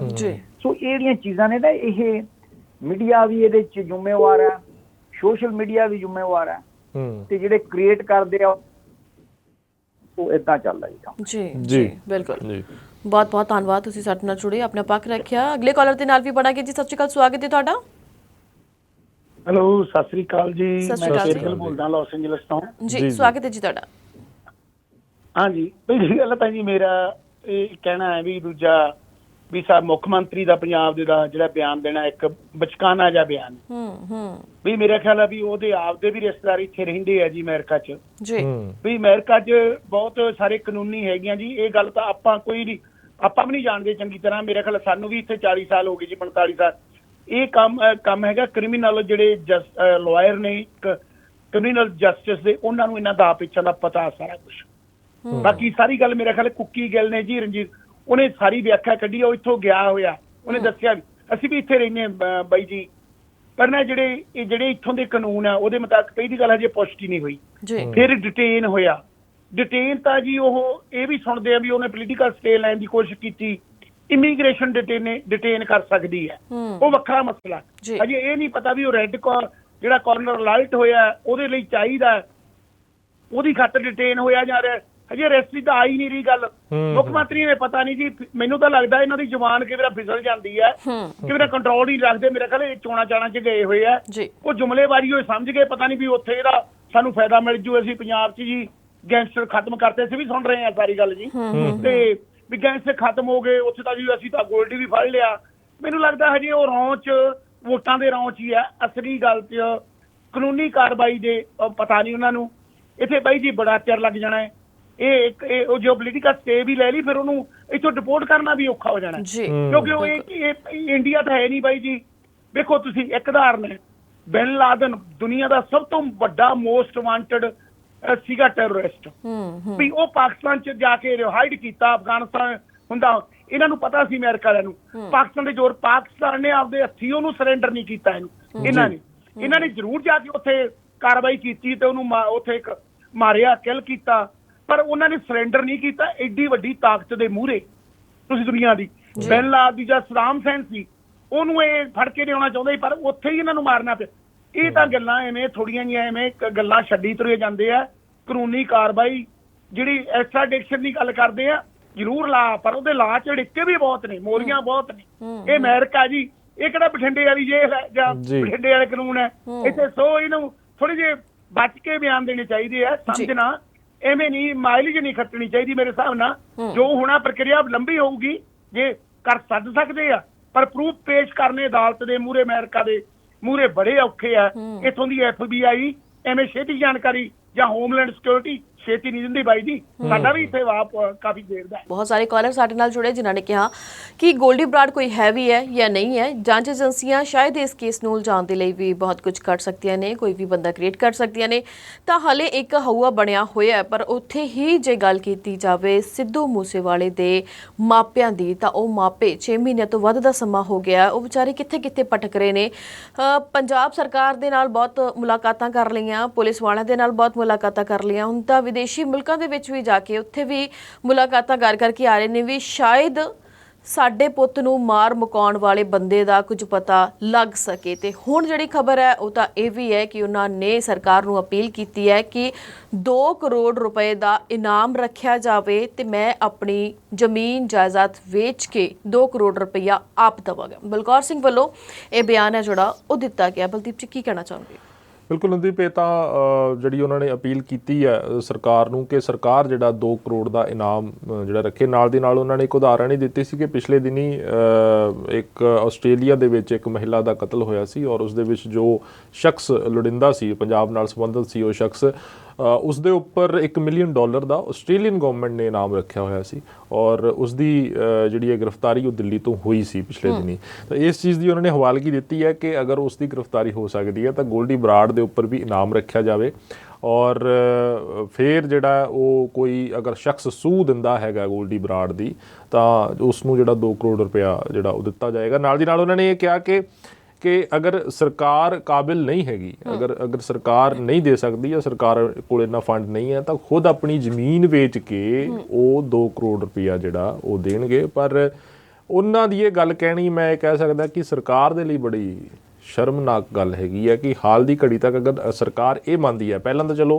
ਕੁਐਸਚਨਸ ਤਾਂ ਇਸ ਗੱਲ ਦੇ ਉੱਪਰ ਹੀ ਰੇਜ਼ ਹੈਗੇ ਨੇ, ਸਾਡੇ ਕਾਲਰਸ ਵੀ ਗੱਲ ਕਰ ਰਹੇ ਸੀ ਕਿ ਕੋਈ ਅਗਰ ਫੇਕ ਆਇਡੈਂਟੀਟੀ ਬਣਾ ਕੇ ਖੜੀ ਕਰ ਦਿੱਤੀ ਜਾਵੇ ਗੋਲਡੀ ਬਰਾੜ ਦੇ ਨਾਂ ਦੀ, ਕੋਈ ਫੇਕ ਆਇਡੈਂਟੀਟੀ, ਕਿਉਂਕਿ ਹਾਲ ਦੀ ਘੜੀ ਤੱਕ ਇਹ ਤਾਂ ਕੋਈ ਪੁਖਤਾ ਚੀਜ਼ ਨਹੀਂ ਹੋ ਪਾਈ ਹੈ ਕਿ ਗੋਲਡੀ ਬਰਾੜ ਹੈ ਜਾਂ ਕਿਵੇਂ ਹੈ ਜਾਂ ਕਿੱਥੇ ਹੈਗਾ। ਤਾਂ ਅਗਰ ਚਲੋ ਮੰਨ ਵੀ ਲੈਂਦੇ ਹਾਂ ਅਗਰ ਹੈਗੀ ਹੈ, ਤਾਂ ਸਰਕਾਰ ਦੀ ਸੰਜੀਦਗੀ ਦੇਖੋ ਕਿ ਹਾਲ ਦੀ ਘੜੀ ਤੱਕ ਉਸ ਦੇ ਉੱਪਰ ਕੋਈ ਕਿਸੇ ਤਰੀਕੇ ਦਾ ਇਨਾਮ ਜਾਂ ਉਸ ਨੂੰ ਕੋਈ ਠੋਸ ਕਾਰਵਾਈ ਜਿਹੜੀ ਹੈ ਉਹ ਨਹੀਂ ਕੀਤੀ ਗਈ ਹੈਗੀ। ਉਸ ਤੋਂ ਆਪਾਂ ਕਹਿ ਲਈਏ ਕਿ ਤੰਗ ਆ ਕੇ ਇੱਕ ਹਿਸਾਬ ਨਾਲ ਜੋ ਇੱਕ ਪਿਤਾ ਹੁੰਦਾ, ਉਸ ਦੇ ਜਾਂ ਮਾਂ ਪਿਓ ਹੁੰਦੇ ਨੇ, ਉਹਨਾਂ ਦੇ ਦਿਲ ਦੀ ਜਿਹੜਾ ਦੁੱਖ ਹੁੰਦਾ ਉਸ ਨੂੰ ਜ਼ਾਹਰ ਕਰਦੇ ਉਹਨਾਂ ਨੇ ਗੱਲ ਕਹੀ ਹੈ ਕਿ 2 ਕਰੋੜ ਦਾ ਇਨਾਮ ਜਿਹੜਾ ਉਹ ਰੱਖਿਆ ਜਾਵੇ, ਔਰ ਅਗਰ ਸਰਕਾਰ ਨਹੀਂ ਦੇ ਸਕਦੀ ਤਾਂ ਉਹ ਆਪਣੇ ਕੋਲੋਂ ਆਪਣੀ ਜ਼ਮੀਨ ਵੇਚ ਕੇ ਜਿਹੜਾ ਉਹ ਦੇਣਗੇ। ਜੀ ਬਿਲਕੁਲ। ਤਾਂ ਵਾਕਈ ਜਿਸ ਤਰ੍ਹਾਂ ਤੁਸੀਂ ਕਿਹਾ ਕਿ ਬਲਕੌਰ ਸਿੰਘ ਜੀ ਵੱਲੋਂ ਇਸ ਬਿਆਨ ਨੂੰ ਦੇਣਾ ਤਾਂ ਸਰਕਾਰ ਦੇ ਲਈ ਵਾਕਈ ਬਹੁਤ ਸ਼ਰਮਨਾਕ ਕਰ ਹੈ, ਤੇ ਕਾਰੇ ਤਾਂ ਸ਼ਰਮਨਾਕ ਬਹੁਤ ਕਰ ਰਹੀ ਹੈ ਸਰਕਾਰ। ਤਾਂ ਉੱਥੇ ਹੀ ਜੇ ਗੱਲ ਕੀਤੀ ਜਾਵੇ ਕਿ ਜਿਵੇਂ ਕਿ ਆਪਾਂ ਗੋਲਡੀ ਬਰਾੜ ਬਾਰੇ ਗੱਲ ਕਰ ਰਹੇ ਹਾਂ ਕਿ ਉਸ ਦੇ ਬਾਰੇ ਵੀ ਅਜਿਹਾ ਬਿਆਨ ਦੇ ਦੇਣਾ ਕਿ ਜਲਦ ਹੀ ਉਸ ਨੂੰ ਭਾਰਤ ਲੈ ਕੇ ਆਇਆ ਜਾਵੇਗਾ, ਤਾਂ ਅਜਿਹੀਆਂ ਸਟੇਟਮੈਂਟਸ ਦਾ ਦੇਣਾ ਇੱਕ ਮੁੱਖ ਮੰਤਰੀ ਪੰਜਾਬ ਦੇ ਵੱਲੋਂ, ਤਾਂ ਅਜਿਹੇ ਅਹੁਦਾ ਜੋ ਕਿ ਸਭ ਤੋਂ ਵੱਡਾ ਅਹੁਦਾ ਹੈ ਪੰਜਾਬ ਦੇ ਵਿੱਚ, ਮੁੱਖ ਮੰਤਰੀ ਪੰਜਾਬ ਦਾ, ਸੋ ਉਹਨਾਂ ਵੱਲੋਂ ਜੋ ਵੀ ਸਟੇਟਮੈਂਟ ਦਿੱਤੀਆਂ ਜਾਂਦੀਆਂ ਨੇ ਤਾਂ ਉਹਨਾਂ ਨੂੰ ਬਾਰ-ਬਾਰ ਇਹੀ ਅਪੀਲ ਹੈ ਕਿ ਕਿਰਪਾ ਕਰਕੇ ਆਪਣੇ ਅਹੁਦੇ ਦਾ ਸਨਮਾਨ ਕਰਦੇ ਆ, ਜੋ ਵੀ ਆਪਣੇ ਮੂੰਹ ਚੋਂ ਕਹਿਣਾ ਤਾਂ ਉਹ ਥੋੜਾ ਜਿਹਾ ਸੋਚ ਸਮਝ ਕੇ ਕਿਆ ਕਰਨ, ਕਿਉਂਕਿ ਸਾਰੀ ਗੱਲ ਹੈ ਜਿਹੜੀ ਲੋਕਾਂ ਦੇ ਵਿੱਚ ਜਾਣੀ ਹੈ। ਤੇ ਜਦੋਂ ਅਸੀਂ ਕੁਝ ਵੀ ਬਿਆਨ ਕਰ ਦਿੰਦੇ ਆ, ਕੁਝ ਵੀ ਕਹਿ ਦਿੰਦੇ ਆ, ਕਿਉਂਕਿ ਜਦੋਂ ਉਹ ਸੱਤਾ ਦੇ ਵਿੱਚ ਨਹੀਂ ਸਨ, ਜਦੋਂ ਉਹ ਮੁੱਖ ਮੰਤਰੀ ਪੰਜਾਬ ਨਹੀਂ ਸਨ, ਉਦੋਂ ਉਹ ਲੋਕਾਂ ਦੇ ਨਾਲ ਰਾਬਤਾ ਬਣਾਉਂਦੇ ਸੀ, ਸਟੇਜਾਂ ਦੇ ਉੱਤੇ ਪ੍ਰੋਗਰਾਮ ਕਰਦੇ ਸੀ ਜਾਂ ਫਿਰ ਰੈਲੀਆਂ ਨੂੰ ਸੰਬੋਧਨ ਕਰਦੇ ਸੀ, ਉਦੋਂ ਗੱਲਾਂ ਕੁਝ ਹੋਰ ਸੀ। ਪਰ ਹੁਣ ਉਹਨਾਂ ਕੋਲੇ ਇੱਕ ਮਾਣ ਮੋਤਾ ਜਿਹੜਾ ਅਹੁਦਾ ਅਸੀਂ ਕਹਿ ਸਕਦੇ ਹਾਂ ਕਿ ਉਹ ਹੈ, ਹੁਣ ਉਹ ਮੁੱਖ ਮੰਤਰੀ ਪੰਜਾਬ ਦੇ ਕੁਰਸੀ ਤੇ ਬਿਰਾਜਮਾਨ ਨੇ। ਤਾਂ ਜਦੋਂ ਵੀ ਕੋਈ ਸਟੇਟਮੈਂਟ ਦੇਣੀ ਹੈ ਤਾਂ ਕਿਰਪਾ ਕਰਕੇ ਇਹਨਾਂ ਚੀਜ਼ਾਂ ਨੂੰ ਧਿਆਨ ਦੇ ਵਿੱਚ ਜ਼ਰੂਰ ਰੱਖਿਆ ਜਾਵੇ ਕਿ ਇਹ ਲਫ਼ਜ਼ ਤੁਹਾਡੇ ਕਿੱਥੋਂ ਤੱਕ ਜਾਣਗੇ ਤੇ ਇਹ ਤੁਹਾਡੇ ਅਹੁਦੇ ਨੂੰ ਵੀ ਨੁਕਸਾਨ ਕਿਤੇ ਨਾ ਕਿਤੇ ਪਹੁੰਚਾ ਸਕਦੇ ਨੇ। ਬਿਲਕੁਲ ਬਿਲਕੁਲ। ਸੋ ਇਸ ਦੇ ਨਾਲ ਹੀ ਅਸੀਂ ਵਧਾਂਗੇ ਅਗਲੀ ਖਬਰ ਵੱਲ ਕਿ ਸੋਸ਼ਲ ਮੀਡੀਆ ਤੋਂ ਹੀ ਬਹੁਤ ਸਾਰੇ ਮਸਲੇ ਨਿਕਲ ਕੇ ਸਾਹਮਣੇ ਆਉਂਦੇ ਨੇ। ਤਾਂ ਤਾਜ਼ਾ ਮਾਮਲਾ ਤੁਸੀਂ ਪਿਛਲੇ 10-12 ਘੰਟੇ ਦੇ ਦੌਰਾਨ ਵੇਖਿਆ ਹੋਏਗਾ ਕਿ ਇੱਕ ਸੇਬਾਂ ਦੇ ਨਾਲ ਭਰਿਆ ਹੋਇਆ ਟਰੱਕ ਇੱਕ ਖਾਈ ਦੇ ਵਿੱਚ ਡਿੱਗ ਜਾਂਦਾ, ਤਾਂ ਉੱਥੇ ਬਹੁਤ ਸਾਰੇ ਨੇੜੇ ਦੇ ਏਰੀਏ ਦੇ ਜਿਹੜੇ ਲੋਕ ਨੇ ਉੱਥੋਂ ਪੇਟੀਆਂ ਚੱਕ ਕੇ ਭੱਜਦੇ ਹੋਏ ਦਿਖਾਈ ਦੇ ਰਹੇ ਨੇ, ਤੇ ਉਹ ਵਿਚਾਰਾ ਟਰੱਕ ਵਾਲਾ ਰੋਂਦਾ ਹੋਇਆ ਦਿਖ ਰਿਹਾ ਕਿ ਮੈਨੂੰ ਸਮਝ ਨਹੀਂ ਆ ਰਿਹਾ ਕਿ ਪੰਜਾਬ ਦੇ ਲੋਕਾਂ ਨੂੰ ਕੀ ਹੋ ਗਿਆ ਕਿ ਇੱਕ ਤਾਂ ਮੇਰੇ ਟਰੱਕ ਦਾ ਨੁਕਸਾਨ ਹੋ ਗਿਆ, ਉੱਤੋਂ ਮੈਂ ਆਪਣੇ ਮਾਲਕ ਨੂੰ ਜਾ ਕੇ ਕੀ ਜਵਾਬ ਦੇਵਾਂਗਾ ਕਿਉਂਕਿ ਮੇਰੇ ਟਰੱਕ ਦੇ ਵਿੱਚ ਤਾਂ ਕੁਝ ਬਚਿਆ ਹੀ ਨਹੀਂ। ਤਾਂ ਪੰਜਾਬ ਵਾਸੀਆਂ ਵੱਲੋਂ, ਆਮ ਲੋਕਾਂ ਵੱਲੋਂ ਇਸ ਤੇ ਬਹੁਤ ਸ਼ਰਮਨਾਕ ਟਿੱਪਣੀਆਂ ਕੀਤੀਆਂ ਜਾ ਰਹੀਆਂ ਨੇ ਕਿ ਸ਼ਰਮ ਦੇ ਨਾਲ ਉਹਨਾਂ ਪਿੰਡ ਵਾਸੀਆਂ ਨੇ ਕਹਿ ਦਈਏ, ਏਰੀਏ ਦੇ ਲੋਕਾਂ ਨੇ ਕਹਿ ਦਈਏ ਜਾਂ ਫਿਰ ਉੱਥੋਂ ਲੰਘਣ ਵਾਲਿਆਂ ਨੇ ਕਹਿ ਦਈਏ ਕਿ ਉਹਨਾਂ ਨੇ ਪੰਜਾਬ ਦਾ ਸਿਰ ਝੁਕਾ ਦਿੱਤਾ। ਬਲਦੀਪ ਜੀ ਕੀ ਕਹਿਣਾ ਚਾਹੋਗੇ ਜੀ ਖਬਰ ਬਾਰੇ? ਬਹੁਤ ਸ਼ਰਮਨਾਕ ਖਬਰ ਹੈ ਨਵਦੀਪ, ਬਹੁਤ ਜ਼ਿਆਦਾ ਸ਼ਰਮਨਾਕ ਖਬਰ ਹੈ। ਮੈਨੂੰ ਜਦੋਂ ਮੈਂ ਇਹ ਖਬਰ ਦੇਖੀ ਜਾਂ ਉਸ ਦੇ ਬਾਰੇ ਪਤਾ ਲੱਗਿਆ ਤਾਂ ਮੈਨੂੰ ਉੱਤਰਾਖੰਡ ਯਾਦ ਆਇਆ। ਉੱਤਰਾਖੰਡ ਦੇ ਵਿੱਚ ਕੁਝ ਸਾਲ ਪਹਿਲਾਂ ਕੁਦਰਤੀ ਆਫਤ ਜਦੋਂ ਆਈ ਸੀ, ਉਦੋਂ ਆਪਣੇ ਵੀ ਸ਼ਰਧਾਲੂ ਜਿਹੜੇ ਹੇਮਕੁੰਡ ਸਾਹਿਬ ਦੇ ਵਿੱਚ ਸੀਗੇ ਤਾਂ ਉਸ ਵੇਲੇ ਕਾਫੀ ਜ਼ਿਆਦਾ ਔਕੜਾ ਉਹਨਾਂ ਨੂੰ ਸਾਹਮਣਾ ਕਰਨਾ ਪਿਆ। ਪਰ ਉਹ ਕੁਦਰਤੀ ਆਫਤ ਦੇ ਵਿੱਚ ਕੁਝ ਲੋਕਾਂ ਦੀਆਂ ਕਹਾਣੀਆਂ, ਸਟੋਰੀਜ਼ ਜੋ ਹੱਡ ਬੀਤੀਆਂ ਉਹਨਾਂ ਦੀਆਂ ਸੀਗੀਆਂ, ਉਹਨਾਂ ਨੇ ਬਾਅਦ ਦੇ ਵਿੱਚ ਸਾਂਝੀਆਂ ਕੀਤੀਆਂ। ਕੁਝ ਲੋਕ ਸਾਊਥ ਤੋਂ ਸੀਗੇ, ਸਾਊਥ ਵਾਲੇ ਕੁਝ ਲੋਕਾਂ ਨੇ ਆਪਣੀਆਂ ਹੱਡ ਬੀਤੀਆਂ ਦੱਸੀਆਂ। ਉਹ ਕਹਿੰਦੇ ਕਿ ਜਦੋਂ ਕੁਦਰਤੀ ਆਫਤ ਆਈ ਉੱਥੇ ਜਿਹੜਾ ਬਾਰਿਸ਼ ਦੇ ਕਾਰਨ ਜਾਂ ਗਲੇਸ਼ੀਅਰਸ ਦੇ ਕਾਰਨ, ਤਾਂ ਉੱਥੇ ਕੀ ਹੈ ਕਿ ਜਿਹੜੇ ਸਥਾਨਕ ਲੋਕ ਸੀ ਉਹਨਾਂ ਨੇ ਟੂਰਿਸਟਾਂ ਦਾ ਰੱਜ ਕੇ ਫਾਇਦਾ ਚੁੱਕਿਆ। ਮਤਲਬ ਇੱਕ ਬਿਸਕਿਟ ਵੀ ਜਿਹੜਾ ਸੀ, ਬਿਸਕਿਟ ਦਾ ਪੈਕਟ ਜਿਹੜਾ 5-10 ਰੁਪਏ ਦਾ ਹੁੰਦਾ, ਉਹ ਵੀ ਕਈ 100 ਦਾ ਜਿਹੜਾ ਉੱਥੇ ਮਿਲ ਰਿਹਾ ਸੀ।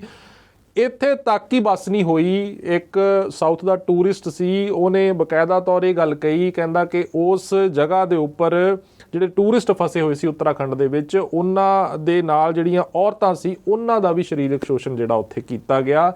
ਇੱਥੋਂ ਤੱਕ ਗੱਲਾਂ ਜਿਹੜੀਆਂ ਨੇ ਸਾਹਮਣੇ ਆਈਆਂ ਉੱਤਰਾਖੰਡ ਦੀ ਉਸ ਤਰਾਸਦੀ ਦੇ ਵਿੱਚ। ਹੁਣ ਮੈਂ ਇਸ ਨੂੰ ਰਿਲੇਟ ਕਰਕੇ ਦੇਖਦਾ ਜੋ ਪੰਜਾਬ ਦੇ ਵਿੱਚ ਆਪਾਂ ਅੱਜ ਹੁਣ ਖਬਰ ਲੈਣ ਜਾ ਰਹੇ ਹਾਂ, ਜਿਸ ਦਾ ਤੁਸੀਂ ਜ਼ਿਕਰ ਕੀਤਾ ਕਿ ਸੇਬ ਬੇਸ਼ੱਕ ਉਸ ਲੈਵਲ ਦੀ ਆਪਾਂ ਕਹੀਏ ਕਿ ਨਾ ਹੋਵੇ, ਪਰ ਸ਼ਰਮਨਾਕ ਉਨੀ ਹੀ ਹੈ, ਉਨੀ ਹੀ ਸ਼ਰਮਨਾਕ ਖਬਰ ਇਹ ਪੰਜਾਬੀਆਂ ਦੇ ਲਈ ਇਹ ਹੈਗੀ ਆ। ਔਰ ਜਦੋਂ ਵੀਡੀਓ ਦੇਖਦੇ ਆ ਨਾ ਉਸ ਚੀਜ਼ ਦੀ, ਜੋ ਸੋਸ਼ਲ ਮੀਡੀਆ ਦੇ ਉੱਪਰ ਵਾਇਰਲ ਹੋ ਰਹੀ ਹੈ, ਤਾਂ ਫਿਰ ਇਹ ਹਰ ਬੰਦਾ ਇਹ ਸੋਚ ਰਿਹਾ ਜਾਂ ਕਮੈਂਟਾਂ ਦੇ ਵਿੱਚ ਸੋਚ ਰਿਹਾ ਵੀ ਇਹ ਪੰਜਾਬ ਦੇ ਲੋਕ ਨੇ ਜੋ ਇਹ ਕਰ ਰਹੇ, ਇਹ ਪੰਜਾਬੀ ਨੇ। ਤੁਸੀਂ ਇਹ ਦੇਖੋ ਕਿ ਇੱਕ ਘਟਨਾ ਆਪਾਂ ਪਹਿਲਾਂ ਦੱਸ ਦਈਏ ਕਿ ਰਾਜਪੁਰੇ ਦੇ ਕੋਲੇ ਜਾਂ ਫਤਿਹਗੜ੍ਹ ਸਾਹਿਬ ਤੇ ਰਾਜਪੁਰੇ ਦੇ ਵਿਚਾਲੇ GT ਰੋਡ ਦਾ ਜਿਹੜਾ ਏਰੀਆ ਹੈਗਾ, GT ਰੋਡ ਜਿਹੜਾ ਹੈ ਅੰਮ੍ਰਿਤਸਰ ਤੋਂ ਦਿੱਲੀ ਵਾਲਾ ਮੇਨ ਰੋਡ ਹੈਗਾ, ਗ੍ਰੈਂਡ ਟਰੰਕ ਹਾਈਵੇ, ਉਹਦੇ ਉੱਪਰ ਬਸੰਤਪੁਰੇ ਦੇ ਨੇੜੇ, ਮਤਲਬ ਰਾਜਪੁਰੇ ਤੋਂ ਇਹ ਹੋਏਗਾ ਕੋਈ 8-10 ਕਿਲੋਮੀਟਰ ਦੀ ਦੂਰੀ ਤੇ ਹੋਏਗਾ। ਬਸੰਤਪੁਰੇ ਦੇ ਨੇੜੇ ਇੱਕ ਟਰੱਕ ਹੈ ਜਿਹੜਾ ਉਹ ਸੇਬਾਂ ਦਾ ਭਰਿਆ ਹੋਇਆ ਉਹ ਪਲਟ ਜਾਂਦਾ, ਜਿਹੜੀ ਰੋਡ ਹੁੰਦੀ ਹੈ ਸਾਈਡ ਤੇ ਜਿਹੜੀ ਖਦਾਨਾਂ ਹੁੰਦੀਆਂ ਨੇ ਉਹਦੇ 'ਚ ਪਲਟ ਜਾਂਦਾ। ਔਰ ਉੱਥੋਂ ਤੁਸੀਂ ਦੇਖੋ ਵੀ ਸਥਾਨਕ ਲੋਕ ਨੇ ਜਿਹੜੇ ਉਹ ਉੱਥੋਂ ਜਿਹੜੀਆਂ ਉਹ ਸੇਬ ਦੀਆਂ ਪੇਟੀਆਂ ਸੀਗੀਆਂ ਚੱਕ ਚੱਕ ਕੇ ਆਪਦੇ ਘਰਾਂ ਨੂੰ ਲੈ ਕੇ ਜਾ ਰਹੇ ਨੇ। 100 ਤੋਂ ਉੱਪਰ ਪੇਟੀ ਸੀ ਉਸ ਜਿਹੜੀ ਟਰੱਕ ਦੇ ਵਿੱਚ, ਔਰ ਉਹ ਪੇਟੀਆਂ ਜਿਹੜੀਆਂ ਨੇ ਉਹ ਚੱਕ ਕੇ ਲਿਜਾ ਰਹੇ ਨੇ। ਔਰ ਕੋਈ ਵੀ ਸ਼ਖਸ ਜਿਹੜਾ ਇਹ ਨਹੀਂ ਕਹਿ ਰਿਹਾ ਵੀ ਇਹ ਤੁਸੀਂ ਕੀ ਕਰ ਰਹੇ ਹੋ।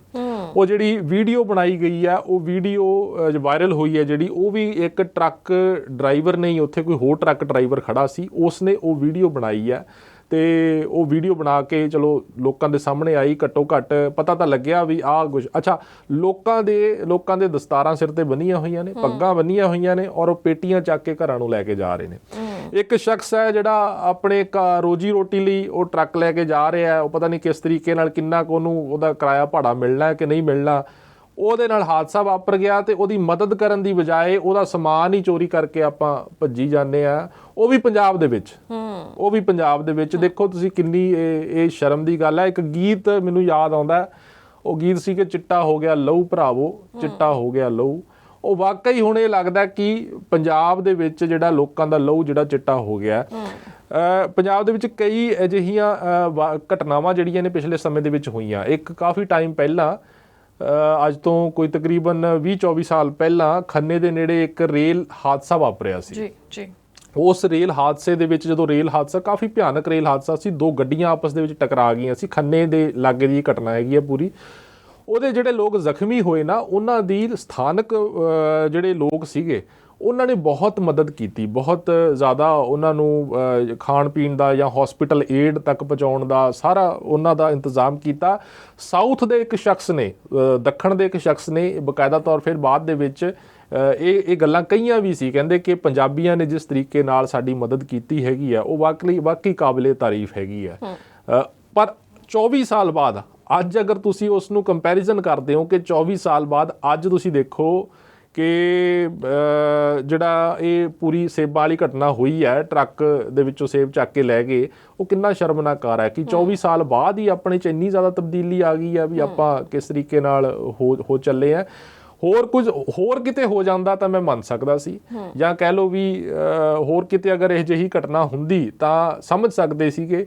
ਪਰ ਪੰਜਾਬ ਦੇ ਵਿੱਚ ਇਹੋ ਜਿਹੀ ਗੱਲ ਹੋਣੀ, ਅਜਿਹੀ ਘਟਨਾ ਸਾਹਮਣੇ ਆਉਣੀ ਕਿ ਇੱਕ ਬੰਦਾ ਮੁਸੀਬਤ ਦੇ ਵਿੱਚ ਉਹਦਾ ਆਲਰੇਡੀ ਨੁਕਸਾਨ ਹੋ ਗਿਆ, ਉਹ ਲੋਕਾਂ ਨੇ ਇਹ ਤਾਂ ਨਹੀਂ ਦੇਖਿਆ ਵੀ ਉਹਦੇ ਸੱਟ ਫੇਟ ਲੱਗੀ ਹੈ ਕਿ ਨਹੀਂ, ਉਹਨੂੰ ਚੱਕ ਕੇ ਹਸਪਤਾਲ ਹੀ ਪਹੁੰਚਾ ਦਈਏ ਡਰਾਈਵਰ ਨੂੰ, ਜਿਹੜਾ ਟਰੱਕ ਦਾ ਡਰਾਈਵਰ ਹੈ, ਉਹ ਤਾਂ ਨਹੀਂ ਦੇਖਿਆ।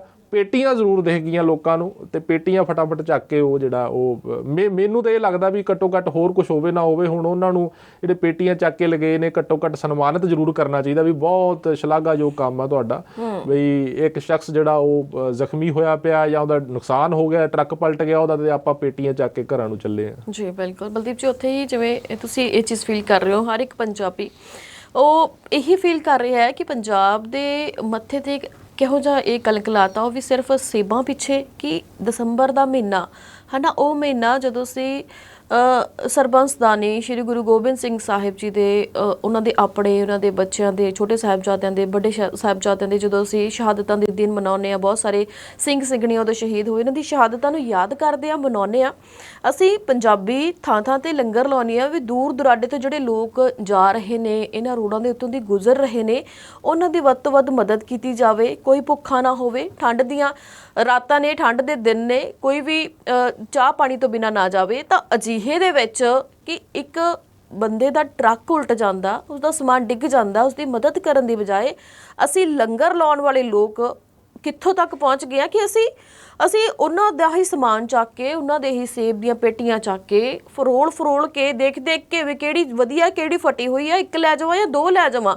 ਮਤਲਬ ਵਾਕਿਆ ਹੀ ਦਿਲ ਨੂੰ ਬਹੁਤ ਜ਼ਿਆਦਾ ਠੇਸ ਪਹੁੰਚੀ ਕਿ ਪੰਜਾਬ ਦੇ ਵਿੱਚ ਇਹ ਕੀ ਹੋ ਰਿਹਾ, ਜਾਂ ਫਿਰ ਅਸੀਂ ਕਹਿੰਦੇ ਵੀ ਦਸਤਾਰਾਂ ਬੱਜੀਆਂ ਵਾਲੇ ਕੀ ਇਹ ਵਾਕਿਆ ਹੀ ਪੰਜਾਬੀ ਨੇ, ਕਿ ਇਹ ਬਾਹਰਲੇ, ਜਿਵੇਂ ਅਸੀਂ ਕਹਿੰਦੇ ਬਾਹਰਲੇ ਸੂਬੇ ਤੋਂ ਆ ਕੇ ਲੋਕ ਰਹਿਣ ਲੱਗ ਜਾਂਦੇ ਨੇ, ਵੀ ਕਿਤੇ ਇਹ ਉਹ ਤਾਂ ਨਹੀਂ।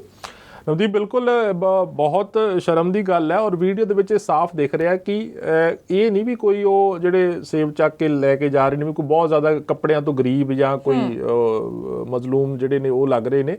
ਉਹ ਬੜੇ ਮਤਲਬ ਗੱਡੀਆਂ ਦੇ ਵਿੱਚ ਲੋਕਾਂ ਨੇ ਜਿਹੜੀਆਂ ਗੱਡੀਆਂ ਹਾਈਵੇ ਤੋਂ ਗੁਜ਼ਰ ਰਹੀਆਂ ਸੀ ਖੜਾ ਕੇ ਗੱਡੀਆਂ ਦੇ ਵਿੱਚ ਪੇਟੀ ਰੱਖ ਕੇ ਤੇ ਅਗਲੇ ਤੁਰਦੇ ਹੋਏ ਤੁਸੀਂ ਦੇਖੋ ਵੀ ਉਹ ਗੱਡੀਆਂ ਵਾਲੇ ਲੋਕ ਮੈਨੂੰ ਲੱਗਦਾ ਇਹ ਆਪਾਂ ਫਿਰ ਉਹੀ ਗੱਲ ਆ ਜਾਂਦੀ ਆ ਵੀ ਉਹੀ ਲੋਕ ਨੇ ਜਿਹੜੇ 2 ਰੁਪਏ ਕਿਲੋ ਗੱਡੀ 'ਚ ਕਣਕ ਲੈਣ ਜਾਂਦੇ ਨੇ ਆਪਣੀ ਲਗਜ਼ਰੀ ਕਾਰ ਦੇ ਵਿੱਚ ਤੇ ਹੁਣ ਉਹ ਸੇਬਾਂ ਦੀ ਪੇਟੀ ਜਿਹੜੀ ਆ ਉਹ ਚੱਕ ਕੇ ਲੈ ਕੇ ਗਏ ਨੇ। ਉਹ ਇਹ ਬਹੁਤ ਹੀ ਜ਼ਿਆਦਾ ਮੇਰੇ ਹਿਸਾਬ ਨਾਲ ਤਾਂ ਬਹੁਤ ਜ਼ਿਆਦਾ ਸ਼ਰਮਨਾਕ ਹੈਗੀ ਹੈ ਔਰ ਲੋਕਾਂ ਨੂੰ ਹੁਣ ਸੋਚਣਾ ਦੇਖਣਾ ਚਾਹੀਦਾ ਇਸ ਦੇ ਬਾਰੇ ਕਿ ਕਿਸ ਹੱਦ ਤੱਕ ਅਖਲਾਕ ਡਿੱਗ ਚੁੱਕਿਆ। ਫਤਿਹਗੜ੍ਹ ਸਾਹਿਬ ਦੀ ਤੁਸੀਂ ਗੱਲ ਕੀਤੀ ਕਿ ਜਿਹੜਾ ਸ਼ਹੀਦੀ ਜੋੜ ਮੇਲਾ ਹੁਣ ਤੁਸੀਂ ਦੇਖਿਓ ਕਿ ਥੋੜ੍ਹੇ ਦਿਨਾਂ ਦੇ ਵਿੱਚ ਤਿਆਰੀਆਂ ਸ਼ੁਰੂ ਹੋ ਜਾਣੀਆਂ ਸ਼ਹੀਦੀ ਜੋੜ ਮੇਲੇ ਦੀਆਂ ਔਰ ਜਿਹੜਾ ਫਤਿਹਗੜ੍ਹ ਸਾਹਿਬ ਛੋਟੇ ਸਾਹਿਬਜ਼ਾਦਿਆਂ ਦਾ ਸਭਾ ਲੱਗਦੀ ਹੈਗੀ ਹੈ ਉਹ ਇਸੇ ਜਗ੍ਹਾ ਦੇ ਉੱਪਰ ਇਹ ਜਿਹੜਾ ਰਾਜਪੁਰੇ ਤੋਂ ਲੈ ਕੇ ਫਤਿਹਗੜ੍ਹ ਸਾਹਿਬ ਦਾ ਏਰੀਆ ਜਾਂ ਆਲੇ ਦੁਆਲੇ ਦੇ ਜਿਹੜੇ ਏਰੀਏ ਹੈਗੇ ਨੇ ਖੰਨਾ ਉਧਰਲੇ ਪਾਸੇ ਜਾਂ ਹੋਰ ਪਾਸੇ ਲੰਗਰ ਲੱਗਣੇ ਨੇ ਐਨ ਚੰਗੇ ਲੰਗਰ ਲੱਗਣੇ ਨੇ। ਔਰ ਪਰ ਅੱਜ ਦੇਖੋ ਕਿ ਅੱਜ ਦੇ ਉਹਨਾਂ ਨੇ ਕੀ ਕਾਰਾ ਕੀਤਾ ਹੈਗਾ ਤੇ ਉਹ ਵੀ ਪੰਜਾਬ ਦੇ ਵਿੱਚ ਬਹੁਤ ਸ਼ਰਮਨਾਕ ਗੱਲ ਹੈਗੀ ਜੀ। ਬਿਲਕੁਲ ਤੇ ਕਾਲਰ ਵੀ ਸਾਡੇ ਨਾਲ ਜੁੜ ਗਏ ਨੇ ਆਪਾਂ ਉਹਨਾਂ ਦੀ ਵੀ ਰਾਏ ਜਾਣਾਂਗੇ। ਸਤਿ ਸ਼੍ਰੀ ਅਕਾਲ ਜੀ, ਸਵਾਗਤ ਹੈ ਜੀ ਤੁਹਾਡਾ। ਵਾਹਿਗੁਰੂ ਜੀ। ਵਾਹਿਗੁਰੂ ਜੀ ਕਾ ਖਾਲਸਾ ਵਾਹਿਗੁਰੂ ਜੀ ਕੀ ਫਤਿਹ। ਸੇਖੋ ਸਾਹਿਬ ਸਵਾਗਤ ਹੈ ਜੀ ਤੁਹਾਡਾ। ਤੇ ਗੰਗ ਸਾਹਿਬ ਆਪ ਜੀ ਨੂੰ ਤੇ ਸਰੋਤਿਆਂ ਨੂੰ ਪ੍ਰੇਮ ਭਰੀ ਸਤਿ ਸ੍ਰੀ ਅਕਾਲ ਜੀ। ਸਤਿ ਸ੍ਰੀ ਅਕਾਲ ਜੀ। ਸਤਿ ਸ੍ਰੀ ਅਕਾਲ। ਬੜਾ ਦੁੱਖ ਹੁੰਦਾ ਜੀ ਆ ਗੱਲ ਸੁਣ ਕੇ ਸਾਡੇ ਪੰਜਾਬ ਵਿੱਚ ਆ ਹੋ ਰਿਹਾ। ਮੈਂ ਤਾਂ ਇਹ ਆਣਾ ਜੀ ਇਹਨਾਂ ਦੀਆਂ ਲਿਸਟਾਂ ਬਣਾ ਕੇ ਨਾ ਆਪਣੇ ਬੰਦਿਆਂ ਨੂੰ ਜਿਹੜੇ ਸੂਝਵਾਨ ਜਥੇਬੰਦੀਆਂ ਨੂੰ ਇਹਨਾਂ ਨੂੰ ਸਨਮਾਨਿਤ ਕਰਨਾ ਚਾਹੀਦਾ ਤਾਂ ਕਿ ਮਤਲਬ ਲੋਕਾਂ ਨੂੰ ਪਤਾ ਲੱਗੇ ਵੀ ਇਹ ਐਡਾ ਕਾਰਾ ਇਹਨਾਂ ਨੇ ਮਾੜਾ ਕੀਤਾ। ਤੇ ਤੁਸੀਂ ਤੁਹਾਨੂੰ ਤਾਂ ਚਾਹੀਦਾ ਸੀ ਤੁਹਾਨੂੰ ਪਾਣੀ ਪਿਆਉਂਦੇ ਉਹਨੂੰ ਬੰਦੇ ਨੂੰ ਕੱਢਦੇ ਉਹਨਾਂ ਦਾ ਉਹਦਾ ਮਾਲ ਇਕੱਠਾ ਕਰਕੇ ਉਹਨੂੰ ਹੈਲਪ ਕਰਦੇ ਬਹੁਤ ਜੀ ਜੀ। ਬਹੁਤ ਧੰਨਵਾਦ ਤੁਸੀਂ ਸਾਡੇ ਜੀ ਗੰਗ ਸਾਹਿਬ ਇੱਕ ਮਿੰਟ ਜੀ ਜੀ ਆ ਜਿਹੜਾ ਤੁਸੀਂ ਨਾਂ ਲੈਂਦੇ ਨਾ ਵੀ ਇਹ ਮਤਲਬ ਇਹ ਗੱਲਾਂ ਕਿਹੋ ਜਿਹੀਆਂ ਕਰਦੇ ਮੁੱਖ ਮੰਤਰੀ ਸਾਰੀ ਇਹੋ ਜਿਹੀਆਂ ਗੱਲਾਂ ਕਰਦੇ ਰਹੇ ਆ। ਆਪਣੇ ਚੰਨੀ ਨੇ ਕੀ ਕੀਤੀਆਂ ਬੱਕਰੀਆਂ ਜੋੜੀਆਂ ਲੱਸੀਆਂ ਕੱਢਦੀਆਂ ਧਾਰਾਂ ਕੱਢਦੀਆਂ ਮਤਲਬ ਦੂਜਾ ਜਿਹੜਾ ਆਪਣਾ ਹੈਗਾ ਇਹ ਟਕੂਏ ਚ ਲਾਉਂਦਾ ਰਿਹਾ ਖੁੰਡੇ ਚ ਲਾਉਂਦਾ ਰਿਹਾ ਆਪਣਾ ਕੈਪਟਨ ਜਦੋਂ ਮੁੱਖ ਮੰਤਰੀ ਦੀ ਕੁਰਸੀ ਹੈ ਨਾ ਇਹ ਕੋਟੇ ਦਾ ਸਾੜੀ ਆ ਸੰਤ ਬਾਬਾ ਜਰਨੈਲ ਸਿੰਘ ਨੂੰ ਕੋਟੇ ਦਾ ਸਾੜੀ ਕਹਿੰਦੇ ਆਪਾਂ ਨੂੰ ਵੀ ਪਤਾ ਵੀ ਇਹ ਕੋਟੇ ਦਾ ਸਾੜੀ ਹੁੰਦੀ ਹੈ। ਜਦੋਂ ਕੋਟੇ ਸਾੜੀ ਤੇ ਕੁਰਸੀ ਤੇ ਬਹਿ ਜਾਂਦਾ ਨਾ ਬੰਦਾ ਉਹਦੀ ਪ੍ਰੈਸਟ ਹੋ ਜਾਂਦੀ ਹੈ ਅਕਲ। ਧੰਨਵਾਦ ਜੀ। ਜੀ ਜੀ ਬਹੁਤ ਧੰਨਵਾਦ ਤੁਸੀਂ ਸਾਡੇ ਨਾਲ ਜੁੜੇ। ਅਗਲੇ ਕਾਲਰ ਦੇ ਨਾਲ ਵੀ ਬਣਾਂਗੇ ਜੀ। ਸਤਿ ਸ਼੍ਰੀ ਅਕਾਲ ਸਵਾਗਤ ਹੈ ਤੁਹਾਡਾ। ਹੈਲੋ ਹਾਂਜੀ ਆਨਰ ਹੋ ਤੁਸੀਂ, ਸਵਾਗਤ ਹੈ ਜੀ ਤੁਹਾਡਾ। ਹੈਲੋ ਤੇ ਕਾਲ ਡ੍ਰੌਪ ਤਾਂ ਨਹੀਂ ਹੋਈ ਵੈਸੇ ਪਰ ਸਾਨੂੰ ਡ੍ਰੌਪ ਕਰਨੀ ਪੈ ਰਹੀ ਹੈ ਕਿਉਂਕਿ ਤੁਸੀਂ ਸ਼ਾਇਦ ਫੋਨ ਲਾ ਕੇ ਭੁੱਲ ਗਏ ਹੋ। ਚਲੋ ਕੋਈ ਗੱਲ ਨਹੀਂ, ਤੁਸੀਂ ਦੁਬਾਰਾ ਵੀ ਸਾਡੇ ਨਾਲ ਆਪਣਾ ਰਾਬਤਾ ਕਾਇਮ ਕਰ ਸਕਦੇ ਹੋ। ਸੋ ਇਸ ਦੇ ਨਾਲ ਹੀ ਅਸੀਂ ਵਧਾਂਗੇ ਅਗਲੀ ਖਬਰ ਤੇ ਫਲ ਕਿ ਅਗਲੀ ਖਬਰ ਪੰਜਾਬ ਦੇ ਨਾਲ ਪੰਜਾਬੀਅਤ ਦੇ ਨਾਲ ਤੇ ਪੰਜਾਬੀ ਮਾਂ ਬੋਲੀ ਦੇ ਨਾਲ ਸੰਬੰਧਿਤ ਹੈ ਕਿ ਹੈਲੋ ਜੀ ਹਾਂਜੀ ਆਨਰ ਹੋ ਜੀ ਤੁਸੀਂ, ਸਵਾਗਤ ਹੈ ਤੁਹਾਡਾ। ਹਾਂਜੀ ਥੈਂਕ ਯੂ ਜੀ। ਤੁਸੀਂ 10ਵੇਂ ਪਾਤਸ਼ਾਹ ਦੀ ਗੱਲ ਕੀਤੀ ਆ ਸੁਣਨੇ ਚ ਆਇਆ ਕਿ ਇਹ ਇਲਾਕਿਆਂ ਦੇ ਉਸ ਵੇਲੇ ਇਹਨਾਂ ਮਹੀਨਿਆਂ ਦੇ ਵਿੱਚ ਇਸ ਮਹੀਨੇ ਦੇ ਵਿੱਚ ਲੋਕ ਆਪਣੇ ਘਰਾਂ ਦੇ ਵਿੱਚ ਥੱਲੇ ਸੌਂਦੇ ਹੁੰਦੇ ਸੀ। ਜੀ ਬਿਲਕੁਲ। ਤੇ ਵਿਆਹ ਸ਼ਾਦੀ ਤਾਂ ਇੱਕ ਪਾਸੇ ਰਿਹਾ। ਹੁਣ ਤਾਂ ਪੁੱਤਰੋ ਲੋਕ ਵਿਆਹ ਸ਼ਾਦੀਆਂ ਇਹਨਾਂ ਮਹੀਨਿਆਂ 'ਚ ਕਰਦੇ ਆ। ਤੇ ਦੂਜੀ ਗੱਲ ਇਹ ਆ ਕਿ ਆ ਜਿਹੜਾ ਤੁਸੀਂ ਦੱਸਿਆ ਸੇਬਾਂ ਵਾਲਾ ਇਹ ਤਾਂ ਵਾਕਿਆ ਸ਼ਰਮ ਵਾਲੀ ਗੱਲ ਹੈ। ਇੱਥੇ ਕੀ ਕਹਿ ਸਕਦੇ ਆ, ਹੱਦ ਹੀ ਟੱਪ ਗਈ ਪੰਜਾਬ ਦੇ ਵਿੱਚ। ਤੇ ਇੱਕ ਦੇਖੋ ਇੱਥੇ ਤਾਂ ਅਸੀਂ ਲੋਕ ਗਿਰ ਚੁੱਕੇ ਆ। ਮੈਂ ਗਰੰਟੀ ਨਹੀਂ ਕਰਦਾ ਇਸ ਗੱਲ ਦੀ ਕਿ ਥੋੜਾ ਸਮਾਂ ਮੈਂ ਇੱਕ ਲੜਕੀ ਨੂੰ ਦੇਖਿਆ ਉਹ ਕਿਉਂਕਿ ਭਾਰਤ ਦੇ ਵਿੱਚ ਜਾਂ ਕਿਤੇ ਵੀ 18 ਸਾਲ ਤੋਂ ਥੱਲੇ ਬੱਚਾ ਜਿਹੜੇ ਉਹ ਨਾਬਾਲਗ ਆ ਜੀ। ਤੇ ਉਹ ਜਿਹੜੀ ਬੱਚੀ ਸੀ ਉਹਨੇ ਚੂੜਾ ਪਾਇਆ ਸੀ। ਇੱਥੇ ਦੀ ਗੱਲ ਆ, ਮੈਂ ਗੁਰਦੁਆਰੇ ਦੀ ਗੱਲ ਕਰਦਾ, ਦੇਖਦਾ ਸੀ ਬੈਠੀ ਲੰਗਰ 'ਚ ਜੀ। ਮੈਨੂੰ ਨਹੀਂ ਲੱਗਦੀ ਕਿ ਉਹ ਕੁੜੀ 18 ਸਾਲਾਂ ਦੀ ਹੋਊਗੀ। ਉਹ ਗਲਤ ਗੱਲ ਕਿਉਂਕਿ ਉਹ ਲੜਕੀ ਮੈਨੂੰ ਲੱਗਦਾ ਅੰਡਰ ਸੀ ਤਾਂ ਉਹਦਾ ਸਰਟੀਫਿਕੇਟ ਬਣਾ ਲਿਆ 18 ਸਾਲ ਦਾ ਇੱਧਰ ਲੰਘਾਉਣ ਲਈ। ਹੁਣ ਦੱਸੋ, ਅਸੀਂ ਤਾਂ ਇੱਥੇ ਤਾਂ ਮੈਂ ਖੈਰ ਗਰੰਟੀ ਨਹੀਂ ਕਰਦਾ, ਪਰ ਕੁੜੀ ਬੱਚੀ ਮੈਨੂੰ ਲੱਗਦੀ ਨਹੀਂ ਸੀ 18 ਸਾਲਾਂ ਦੀ, ਤੇ ਇੱਥੇ ਤਾਂ ਅਸੀਂ ਗਿਰ ਚੁੱਕੇ। ਤੁਸੀਂ ਬਹੁਤ ਸੁਣੀਆਂ ਇਹਨਾਂ ਗੱਲਾਂ ਵਾਸਤੇ ਤਾਂ ਆਪਾਂ ਨਹੀਂ ਜਾਂਦੇ ਇੱਧਰ ਨੂੰ, ਕਿਉਂਕਿ ਬੜੇ ਇਲੀਗਲ ਕੰਮ ਹੋਏ ਆ। ਥੋੜੇ ਜਿਹਾ ਹੁਣ ਤਾਂ ਠੱਲ ਪਈ ਓ ਆ, ਕਿਸੇ ਨੇ ਕਿਸੇ ਨਾਲ ਕਰਾ ਲਿਆ, ਕਿਸੇ ਨੇ ਕਿਸੇ ਨਾਲ ਕਰਾ ਲਿਆ ਵਿਆਹ ਸ਼ਾਦੀ। ਜਾਣੀ ਇਸੇ ਤਾਂ ਹੀ ਅਸੀਂ ਪਤਾ ਨਹੀਂ ਕਿੱਥੋਂ ਸਾਨੂੰ ਇਹ ਗੁੜਤੀ ਮਿਲ ਗਈ, ਕਿਸੇ ਹੋਰ ਤੋਂ ਮਿਲ ਗਈ ਜਾਂ ਕਿਸੇ ਬਾਹਰਲੇ ਪ੍ਰਵਾਸੀਆਂ ਤੋਂ ਜਾਂ ਕਿੱਥੋਂ, ਇਹ ਨਹੀਂ ਆਪਾਂ ਕਹਿ ਸਕਦੇ। ਪਰ ਬੇੜਾ ਸਾਡਾ ਬਹੁਤ ਗਲਕ ਚੁੱਕਾ ਇਸ ਵੇਲੇ। ਅਸੀਂ ਉਹ ਇੱਕ ਮੈਂ ਕੰਮ ਜਿੱਥੇ ਕਰਦਾ ਸੀ, ਗੋਰਾ ਬੰਦਾ ਸੀਗਾ, ਉਹ ਕਹਿੰਦਾ ਵੀ ਜੇ ਕਿਸੇ ਕੌਮ ਦੇ ਖਿਲਾਫ ਵਗੈਰਾ ਜਿੱਦਾਂ ਹੁਣ ਇਹ ਉਹਨੂੰ ਦੇਖਣਾ ਹੋਵੇ ਨਾ, ਤਾਂ ਉੱਥੇ ਕੁਛ ਚੀਜ਼ਾਂ ਤੁਸੀਂ ਫ੍ਰੀ ਲਾ ਦਿਓ। ਬਈ ਇੱਥੇ ਕੋਸਕੋ ਦੇ ਵਿੱਚ ਤੁਸੀਂ ਦੇਖਿਆ ਹੋਣਾ ਕਈ ਵਾਰ, ਇੱਕ ਉਹ ਚਿੜੀ ਦੀ ਬੇਟੀ ਜਿੰਨੀ ਉਹਨੀ ਲਾਈਓ ਹੁੰਦੀ ਆ, ਤਾਂ ਉੱਥੇ ਕਿਉਂ ਲੱਗੇ ਹੁੰਦੇ ਖਾਣ ਲਈ ਬੰਨਗੀ, ਉਹਨੀ ਬੰਨਗੀ ਲਾਈਓ ਹੁੰਦੀ ਆ ਵੀ ਤੁਸੀਂ ਸਵਾਦ ਦੇਖੋ ਤੇ ਫਿਰ ਚੀਜ਼ਾਂ ਖਰੀਦੋ। ਉੱਥੇ ਸਾਡੇ ਲੋਕਾਂ ਦੇ ਕਿਉਂ ਲੱਗੇ ਹੁੰਦੇ ਮੈਂ ਦੇਖੇ ਆ।